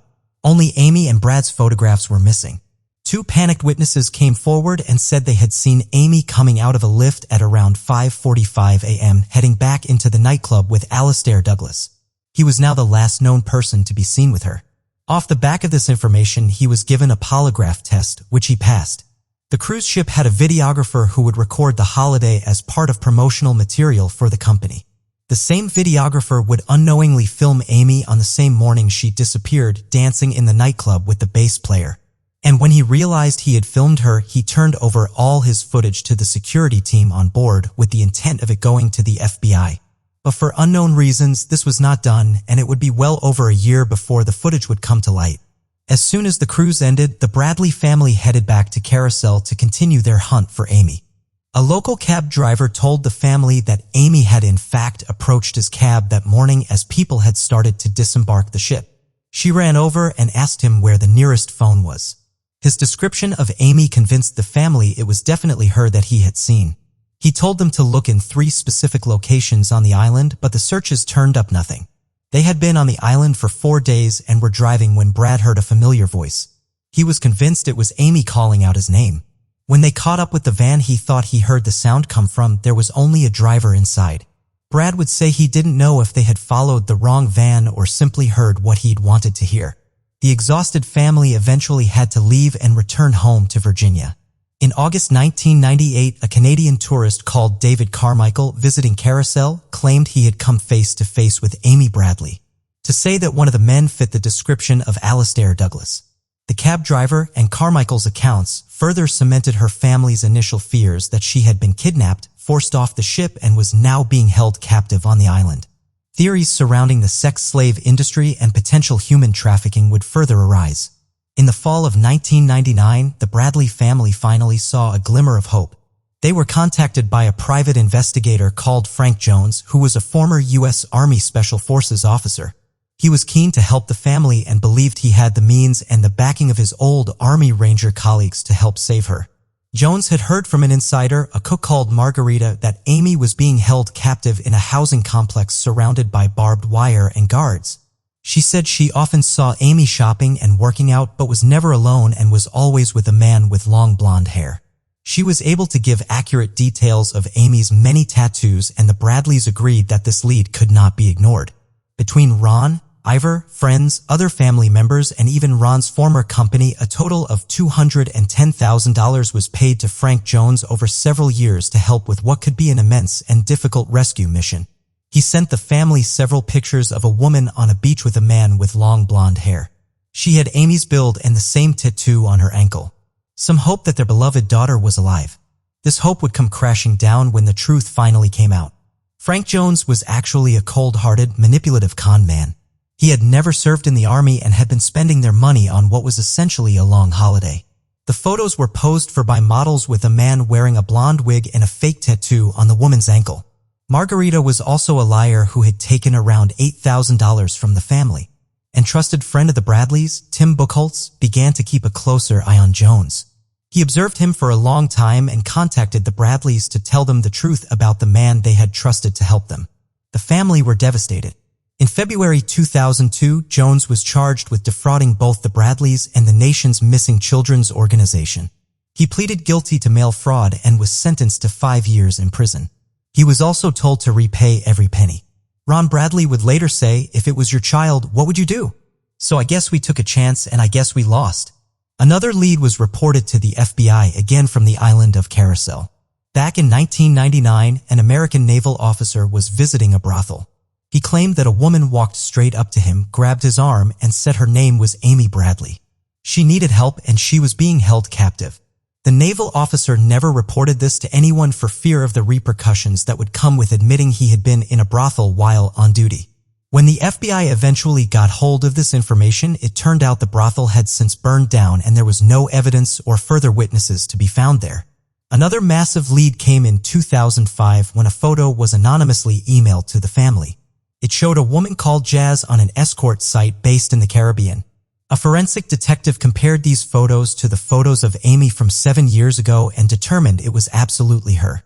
He said he would even bet his career on it. This image was circulated using an appearance on the Dr. Phil show in November 2005. Again in 2005, a lady named Judy Mora claimed she had seen Amy in the public bathroom of a department store in Barbados. She was closely guarded by 3 men who were threatening her to make sure she followed through on some sort of deal. Tried to help the woman. She said her name was Amy and began to say she was from Virginia when she was pulled away by the men. Despite multiple claims of sightings, pictures, and new composite sketches of what Amy could look like now, she is still missing and no charges have ever been filed in her disappearance. 12 years after Amy disappeared in 1998, she was declared dead in absentia. On March 24, 2010, her family continued to pray daily that they will find out and the FBI welcome any further details regarding the case. If you have any information relating to the disappearance or whereabouts of Amy Lynn Bradley, please contact the FBI. Alternatively, you can leave an anonymous tip online. Hannah Claire Foster was born on August 31, 1985. She lived in Southampton, England with her parents, Hilary and Trevor, and her younger sister Sarah. Hannah was a hardworking and high-achieving 17-year-old. She was completing her A-levels and was preparing to study medicine at university. Her ambition was always to be a doctor, and her teachers described her as a gifted and straight-A student that could have excelled in anything she put her mind to. Happy, smiling, and sociable, Hannah was popular amongst her peers and had a bright and promising future ahead of her. Friday, March 14, 2003. Hannah had made evening plans with her friend Helen to go out for some drinks in Southampton. After they finished their night at a bar called The Hobbit, they left together and were spotted on CCTV just before 11:15 walking down the high street. Hannah walked Helen to the bus stop, waited until she got onto the bus, said her goodbyes, and carried on walking. Hannah's house was only half a mile away, so she continued on. At around 5 a.m. and with Hannah still not home, her parents sent her a message. She always let her parents know if she had planned on staying out later than expected or if she was staying at her friend's house, and with nothing to confirm either of these were the case, her parents were deeply concerned. By mid-morning and with still no response, her father made the call to the police. With this being so out of character, the police acted quickly, and their first point of call was to look into Hannah's phone. Fortunately, her phone was still on and emitting a signal. Every time her phone got a text or call from her parents, it pinged off several different locations, and the police began to piece together where she might be. Panic set in when the team realized on the evening of the 14th of March a 999 call was made from her phone. When the phone call was connected to the police, it was passed on to an automated system known as the silent solutions when the operator couldn't hear any sound on the end of the phone. The system was then disconnected and there was still no response from Hannah. What also alarmed the police was that her phone was evidently moving rapidly, and this could only mean one thing. It was in a vehicle. This was further corroborated when they played and enhanced the call that was made to 999 that had lasted less than a minute. They could tell from the tape that she appeared to be in a vehicle a lot larger than a standard-sized car, and whoever was in the vehicle with her was an older male with a South Asian accent. Whoever this man was, he was ordering Hannah to keep her head down.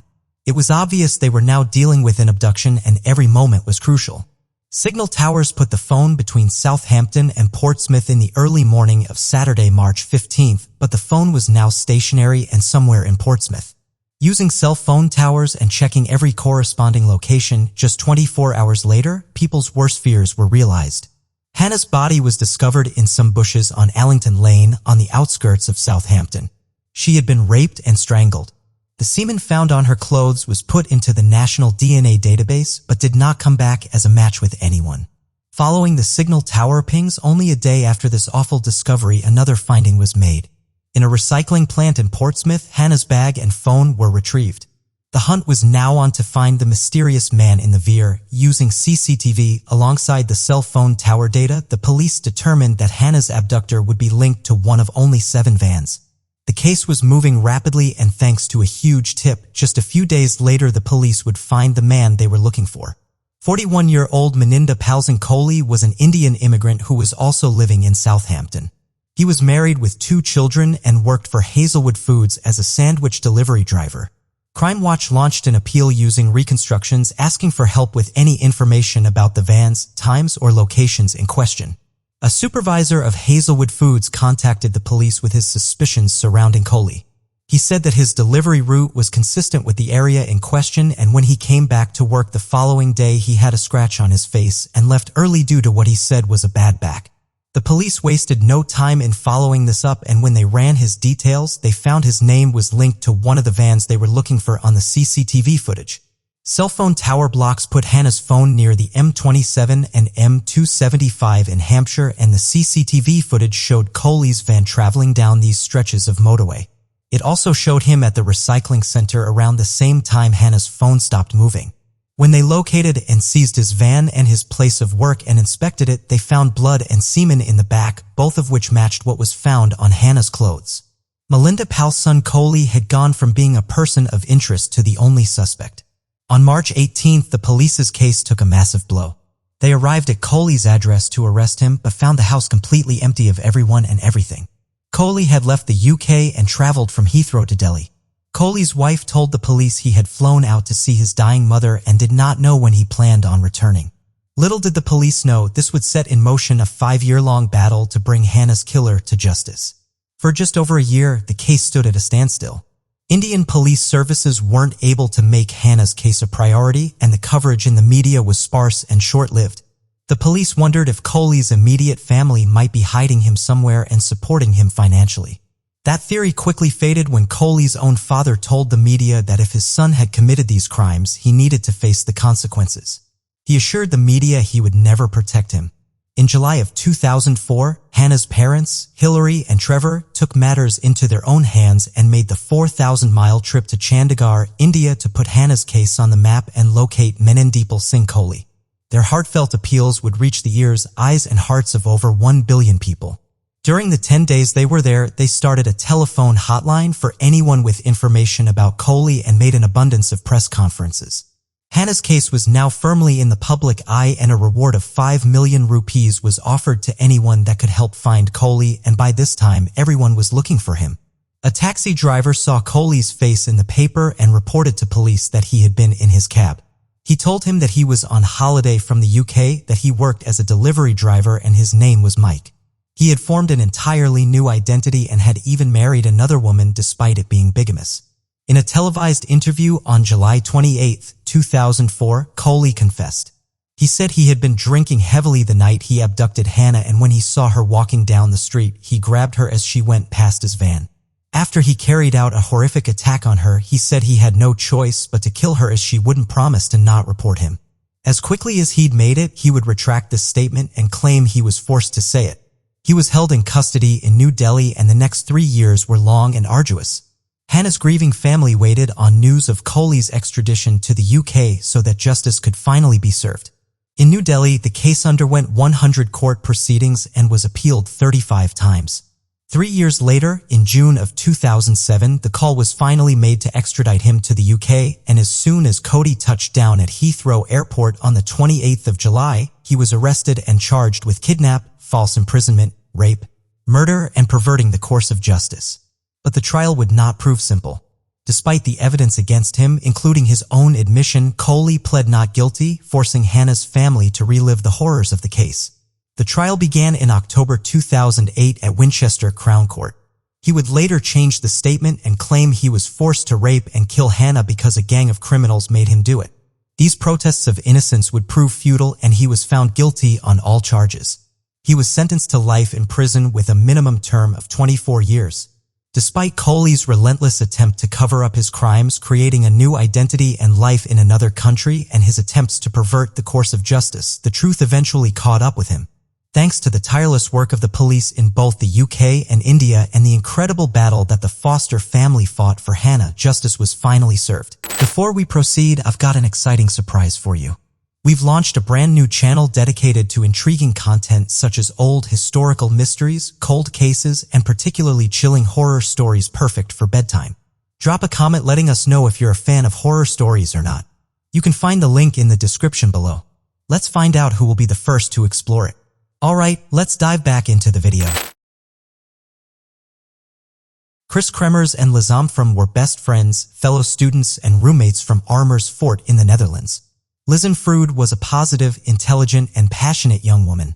She was a keen volleyball player and loved the outdoor life. Chris Kremers was 21 and was described as a creative, reliable, and responsible girl. As well as living together, they worked together at the same restaurant. Being a year ahead of Chris, Lizanne had graduated with a degree in applied sciences from Deventer, and Chris had just finished her studies in cultural and social education, specializing in art education at the University of Utrecht. The girls had spent 6 months planning and saving up for a 6-week-long trip to Panama. This would be both a vacation and a chance to expand their skills and education. They planned on spending time hiking and enjoying the views, alongside volunteering with the local children, learning Spanish and teaching the arts. This was an incredible opportunity for the young women, and they couldn't wait to get there. Chris and Lizanne boarded a plane from Amsterdam to Costa Rica, and from there they boarded a bus to Panama. On the 15th of March 2014, the girls arrived in Panama. They toured for almost 2 weeks before settling in with a local family on March 29th. Just before midday on April 1st, they took one of the host dogs named Arzel and set off for a hike near the forest that surrounded the Baru volcano. Before they left, they met for brunch with some of the other Dutch tourists and were spotted by several people around the town. They then headed to a route called the Pianista Trail, not far from where they were staying. The hiking trail was popular with tourists and locals alike. With its breathtaking views and landscape, it's easy to see why. They were on social media frequently and spoke about their hiking plans for the day on Facebook. Later that evening, the dog returned home without Chris and Lausanne. There had been no contact with the girls all day. This was extremely concerning as they had both been in regular contact with friends and family via phone and social media since the start of their trip. The hosts were scared that something sinister had happened and contacted the National System of Civil Protection, or the NSBC. However, for unknown reasons, this was not followed up on straight away. The first search for the girls was actually conducted by local volunteers that knew the area well. The following morning, both girls missed an appointment that they had made with a local tour guide, and another day were passed with no sighting or word from either of them.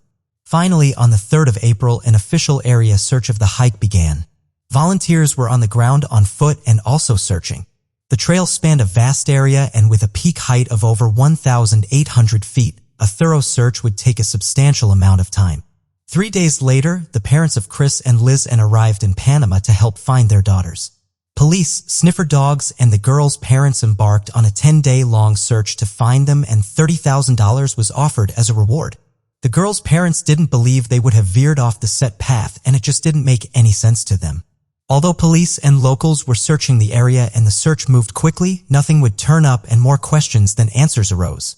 For 10 weeks, the case was effectively cold until one of the locals found the first key piece of evidence on June 14th. A backpack later identified as Lausanne's was found along a riverbank in Alto Romero. This was around a 14-hour walk away from the trail that the girls had embarked on. The bag was in perfect condition. It wasn't wet or damp and appeared to not have been damaged by the elements. The woman who found the bag said although she couldn't be sure how long it had been there, she was positive it couldn't have been there long as she hadn't spotted it in the days before. In the bag was $83 cash, 2 pairs of sunglasses, Lausanne's passport, Chris's medical insurance card, an empty water bottle, a camera, and both girls' bras. Also inside were Chris and Lausanne's mobile phones. Everything inside was in perfect condition, neatly packed and undamaged by the weather. The rucksack wasn't high-end or especially waterproof, and questions surrounding how the bag and the contents had stayed in such good shape in a humid and wet rainforest for the last 2 months started to be asked. There were also many sets of fingerprints found on the bag, but these were never fully analyzed and it remains a mystery as to whose they were. Fortunately, when the phones from the backpack were switched on, they still worked perfectly. The authorities were able to start painting a picture of the hours leading up to their disappearances. Only a few hours after they set off on their hike, a call to 112 was made from Chris' iPhone 4. Dialing 112 from any country in the European Union will connect you to emergency services. 10 minutes later, Lausanne's Samsung was used to make another 112 call. It was clear that something had gone terribly wrong only a few hours into the hike. On April 2nd, Lisanne and Chris made 4 more attempts to call both 112 and 911, and on April 3rd, another call to 911 was made from the iPhone. Due to the reception, only one of these calls briefly connected, and that was only for a second before it was cut off. It was clear that after 5 a.m. on April 5th, the Samsung battery eventually ran out, but Chris' iPhone continued to hold power until noon on April 11th. There were 77 attempts made to try and call the emergency services. All of these calls tragically failed. After April 6th, the passcode to the iPhone was inputted incorrectly multiple times, and it was determined that the correct PIN was never entered again. The passcode for the iPhone was entered incorrectly so many times that this possibly indicated Lisanne may have been attempting to access Chris' phone after her own battery had died, or after 8 days in the wilderness. Dehydration and hunger could have been the reason that Chris couldn't focus to enter her PIN correctly, but after over a week with what could have only been a few snacks and limited water, it was remarkable that one or both of the girls were still able to use the phone at all. On the 11th of April, the iPhone was turned on and then off for a final time at 11:56 a.m. The camera in the rucksack added more pieces to the mystery. At the beginning of their hike, they had taken a massive amount of photos of themselves overlooking the Continental Divide and happily following the trail. Nothing appeared out of place. The girls seemed happy and carefree, and it was bright and warm outside. The final photo taken in the afternoon shows Chris heading down the trail. On April 8th, a total of 90 photos have been taken. Using the camera flash. These were all taken between the hours of 1 and 4 a.m. The majority were pitch black. The photos showed random areas of woodland, water, and sky. The police had several theories. Firstly, that the flash of the camera was being used to illuminate the area to guide them through. Secondly, they were using the flash to scare away wild animals that may have been encroaching. Either both or one of the women could have possibly been attempting to take photographs of distinctive parts of the forest to help lead someone to them if the phone was found. One of the images showed what appeared to be either plastic bags or wrappers stuck on some sticks on a large rock. Another photo showed what appeared to be a mirror on the ground. Alternatively, these photos could have been for themselves to get their bearings back during the daylight and help retrace their steps. The final theory is that the flash was being used to draw attention or direct anyone that may have been in the area or looking for them. There was a large search party out on the 8th of April, and flares were being shot up into the sky to try and locate the girls. The flash of the camera was possibly being used as a distress signal to lead the party to where they were. The amount of photos that had been taken looking up at the sky would further add weight to this theory. Disturbingly, one of the photographs showed the back of Chris's head with what appeared to be blood on it. This raised another theory that maybe Chris had fallen and injured herself early into the hike, and after failing to get a reception to alert the authorities, Liz Ann had left with Chris's phone to get help on foot. However, Chris may have succumbed to her injuries and Liz Ann fell victim to the elements, dehydration, or both. Out of all the images taken over the day and the early hours of the morning on April 8th, only one photo was deleted and was unable to be recovered. Image 509 in the order the photos were taken, the deleted one in question would have been around the time the flash started being used. It will never be known what this image was and why it was deleted, but it is possible that this photo could have been one of the keys to solving the case. These photos, combined with the attempts to reach help, pointed to a series of terrifying and distressing days for Chris and Liz Ann. Following the discovery of the backpack, Chris's shorts were found on a rock a few kilometers from where the bag had been located. There were inconsistencies surrounding how the shorts were found. Some reported that they were neatly folded up and others said that they had just been flung over the rock. 2 months later, a tragic finding was made. A human pelvis and a hiking boot with a foot inside was discovered. At least 33 human bones were found shortly after. They were scattered in different locations along the riverbank, almost a 12-hour walk away from where they were last known to have been. DNA tests concluded that these were the bones of Chris Kremers and Liz Ann Frun. Chris's bones were bleached presumably due to the conditions surrounding them. However, some people questioned whether or not the bleaching was down to the natural elements. Was man-made. Among these bones, the police found the remains of 3 other unidentified people.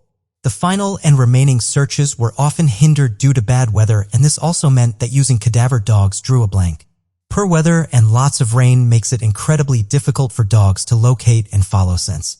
People speculate to this day that the girls were met with foul play, killed along the hike, and their remains were scattered over a massive area. Killed by locals, kidnapped by a gang, and even murdered by cannibals are still among the theories on the internet today. But the police say they doubted any of these theories and foul play was ruled out. Although the full picture of what happened over those 11 long days will never be known, the police believe they have come to a few conclusions. Investigators and locals found that it would have been virtually impossible to lose sight of the trail and wander off course due to how rigidly yet simply it was laid out. It was also a very popular tourist trail, so if something had happened along the way, it is fairly likely they would have been found and received help at some point. So if the girls did choose to totally go off the trail, they would have had a reason for it or deliberately taken a different turn as opposed to unknowingly making a mistake.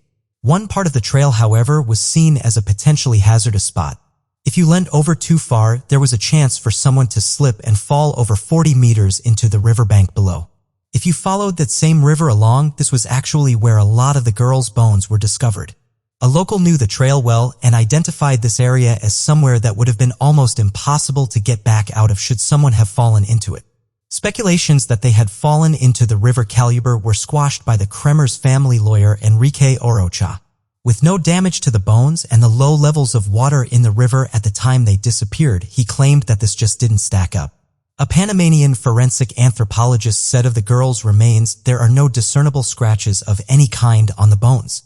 There are no marks on the bones at all. The investigating officials were come under fire for how the case was conducted. People wanted to know why it hadn't been investigated sooner and why certain things hadn't been analyzed for DNA or fingerprints. It will never be known what happened during those 11 harrowing and traumatizing days, but it is obvious that the girls fought tirelessly to save themselves and get help. Chris Kremers and Liz and Frum had clearly battled incredibly hard and had seemingly strategized as best they knew how. Their family and friends still search for answers and have never given up hope that they might one day find out what happened to Chris and Liz Ann on the Pianista Trail in Panama. Lauren Agee was a 21-year-old student from Hendersonville, Tennessee. She lived with her mother Sherry, stepfather Michael, and her 3 siblings. She was in her second year studying criminal science at university and has recently started a great relationship. Popular, funny, outgoing, and sporty, Lauren was thriving in all aspects of her life, and she showed a lot of promise for her future. Just a few weeks shy of her 22nd birthday, Lauren told her mother Sherry that she had been invited to go to Wakefest on the last weekend of July. Wakefest is a 3-day-long festival based at Center Hill Lake in Nashville, Tennessee. People compete in wakeboarding tournaments and water sports during the day and party and dance throughout the night. For sporty and sociable Lauren, this was an exciting opportunity, but her mom Sherry wasn't as keen on the idea. Sherry quizzed her daughter on the details, including who she would be going with. Lauren said she was going with her friend, Hannah Palmer. Sherry didn't entirely trust Hannah because of how much she was in and out of Lauren's life and felt very uneasy about the situation. However, on Friday the 24th of July, Lauren and Hannah headed off for the festival. Sherry said as soon as her daughter started walking to the car, she begged her to come back for one last hug. She told Lauren to be careful and to take care. Lauren and Hannah were on social media documenting their road trip while en route to the festival.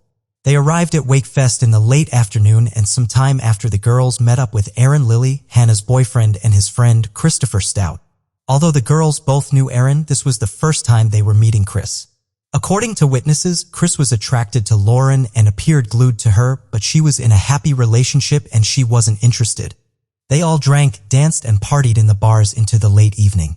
Upon the group deciding to head to bed, Lauren received a shock. She was under the impression they would be sleeping in one of the cabins or on one of the houseboats. However, for unknown reasons, the sleeping arrangements were far from that. "We're in a canoe. It's a cliff on both sides. Oh my gosh, this is crazy. We're going into a trap." They were actually camping at the top of a narrow cliff that stuck out over the water. Although it was never set up to be a sleeping location, it was common knowledge amongst everyone that this was some way you could go and camp if you chose to. Over the years, festival attendees had tied a rope to the trees that led to the cliff to help people reach the top. A few other people were camping up there as well, but Lauren's group consisted of Hannah, Aaron, Chris, and another, slightly older man, Brixna Gambrill.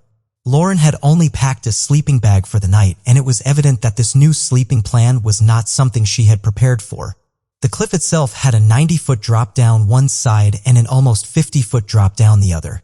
The boys had built a tent for Hannah and Aaron to sleep in, and a hammock for Chris and Lauren.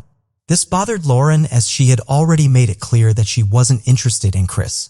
The hammock was suspended between 2 trees over the edge of the cliff, and this was undoubtedly hazardous and dangerous. The next day, Saturday the 25th, the group headed off for some more of the same, watching the water sports, drinking, dancing, and partying. At some point during the day, the group allegedly decided to do some cliff jumping. The cliffs in the area were steep and high, and the water was filled with hidden rocks. It was alleged that when Lauren jumped, she hit the back of her head and was left unconscious for a few seconds. Despite this, Lauren seemingly recovered and appeared back to her normal self later that evening. The group carried on into the night and nothing seemed amiss. As the evening rolled round, another friend of Lauren's named Cassie Franks, who was also at the festival separately, said she bumped into Lauren's group at the bar in the marina. Cassie was also the ex-girlfriend of Aaron Lilly. She, along with many others, said it was very apparent that Aaron's friend, Chris Stout, had taken a liking to Lauren, but the feeling clearly wasn't mutual. She reported that she felt like Lauren was having to put up with Chris, almost acting as Hannah's wingman. Lauren also raised her concerns with Cassie about going back to sleep on the cliff that night. Cassie knew the fear that Lauren was feeling all too well as she had spent a night up there a few years prior. Lauren was so nervous that she asked Cassie if she could stay with her group instead. Cassie said she had to decline as they had no more room. At some point during the night, Lauren sent text to one of her friends saying that she wanted to come home and was no longer enjoying herself. She said her friends were being mean to her and she just wanted to leave. Eventually, the group decided to call it a night between 2:30 and 3:30 a.m.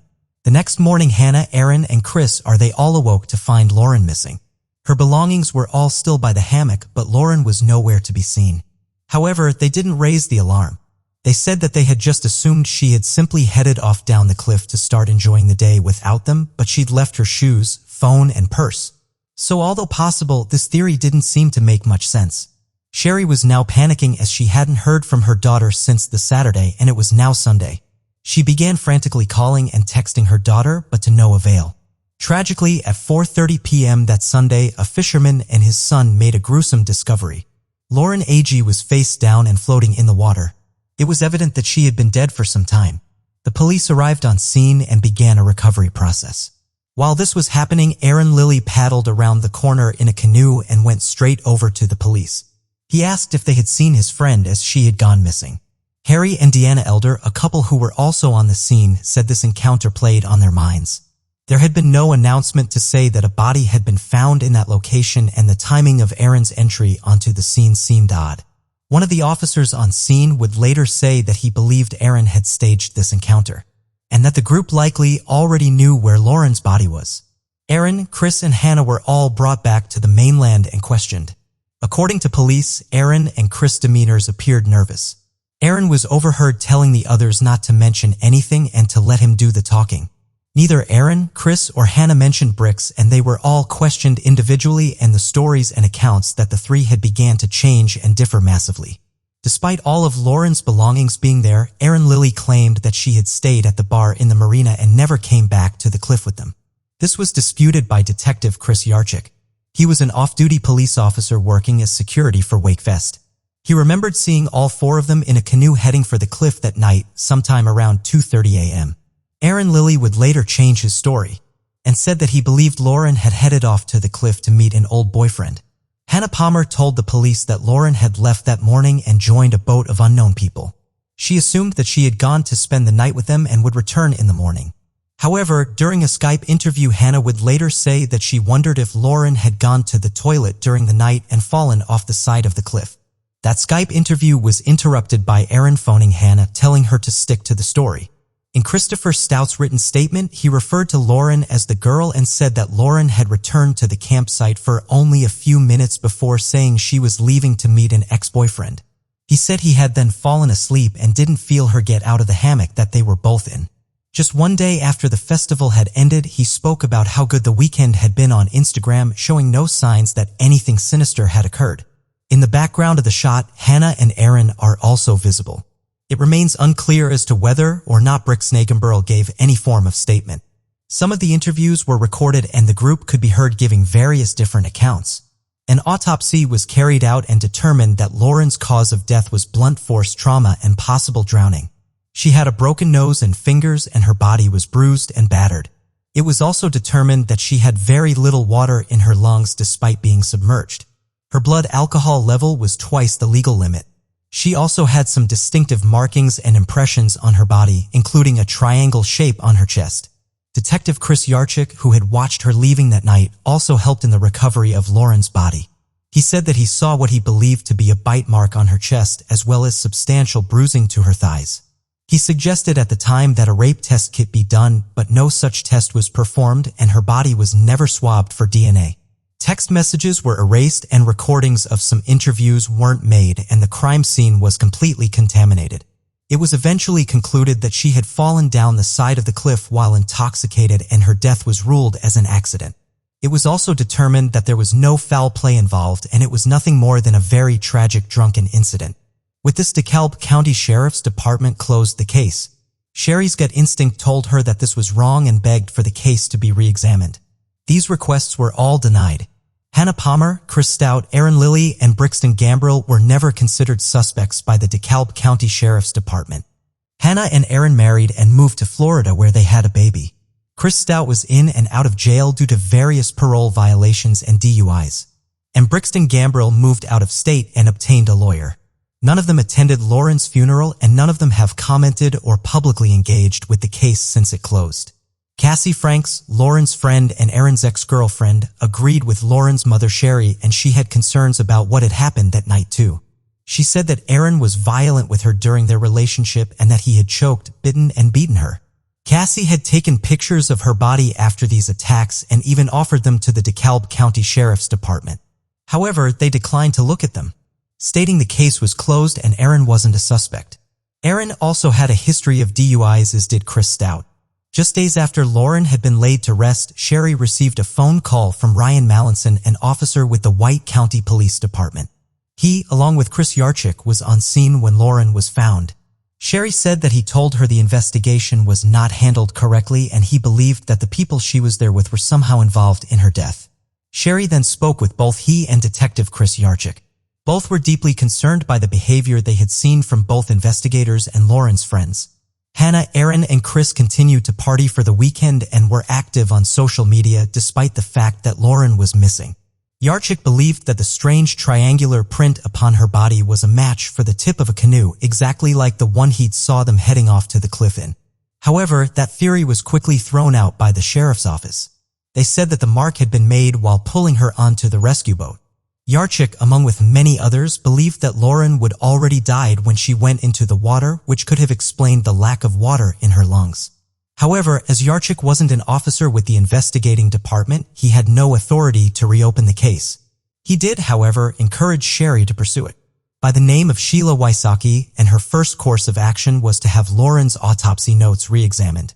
This second look concluded that Lauren had hemorrhaging in her throat. According to Sheila, the hemorrhaging was a result not of being strangled, but of being held down. Sheila also wanted answers from the police regarding the rape test kit and why one hadn't been carried out.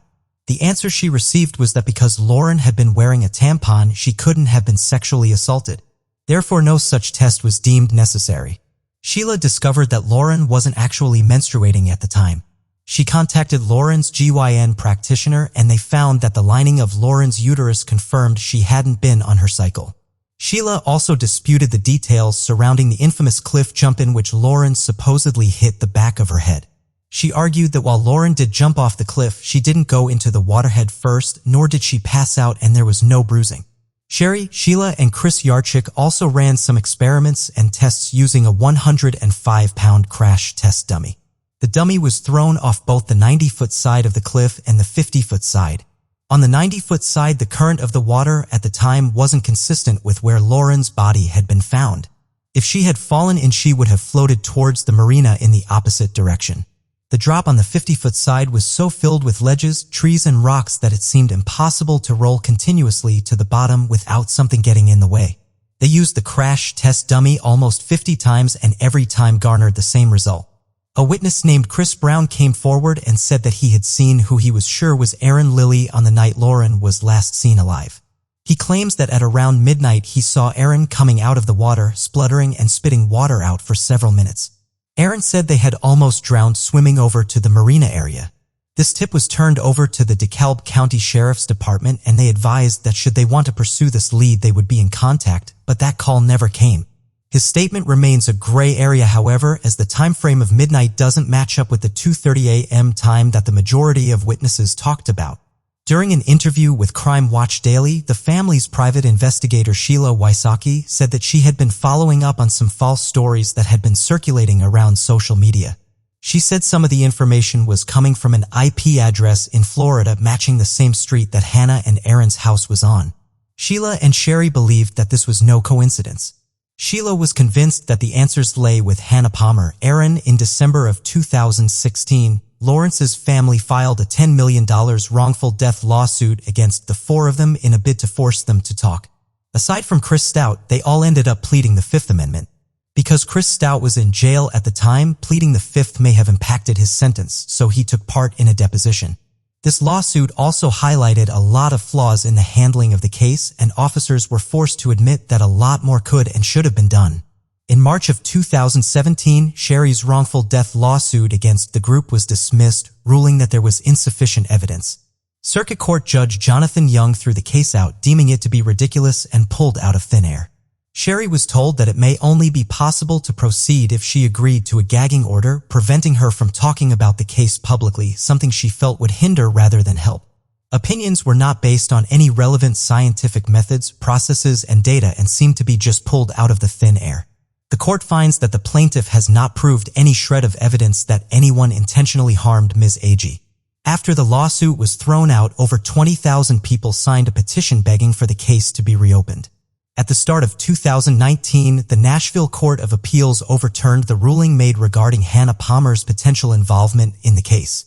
It was unanimously clearly erroneous assessment of the evidence.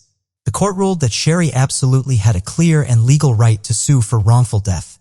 Despite all of this, the case currently sits in limbo, and Lauren's family and Sheila Wysocki continue their fight for answers and justice for Lauren Agee. At this stage, it is unknown whether or not the full story about what happened that night will be brought to light, but Sherry Smith is determined to fight for her daughter for as long as it takes.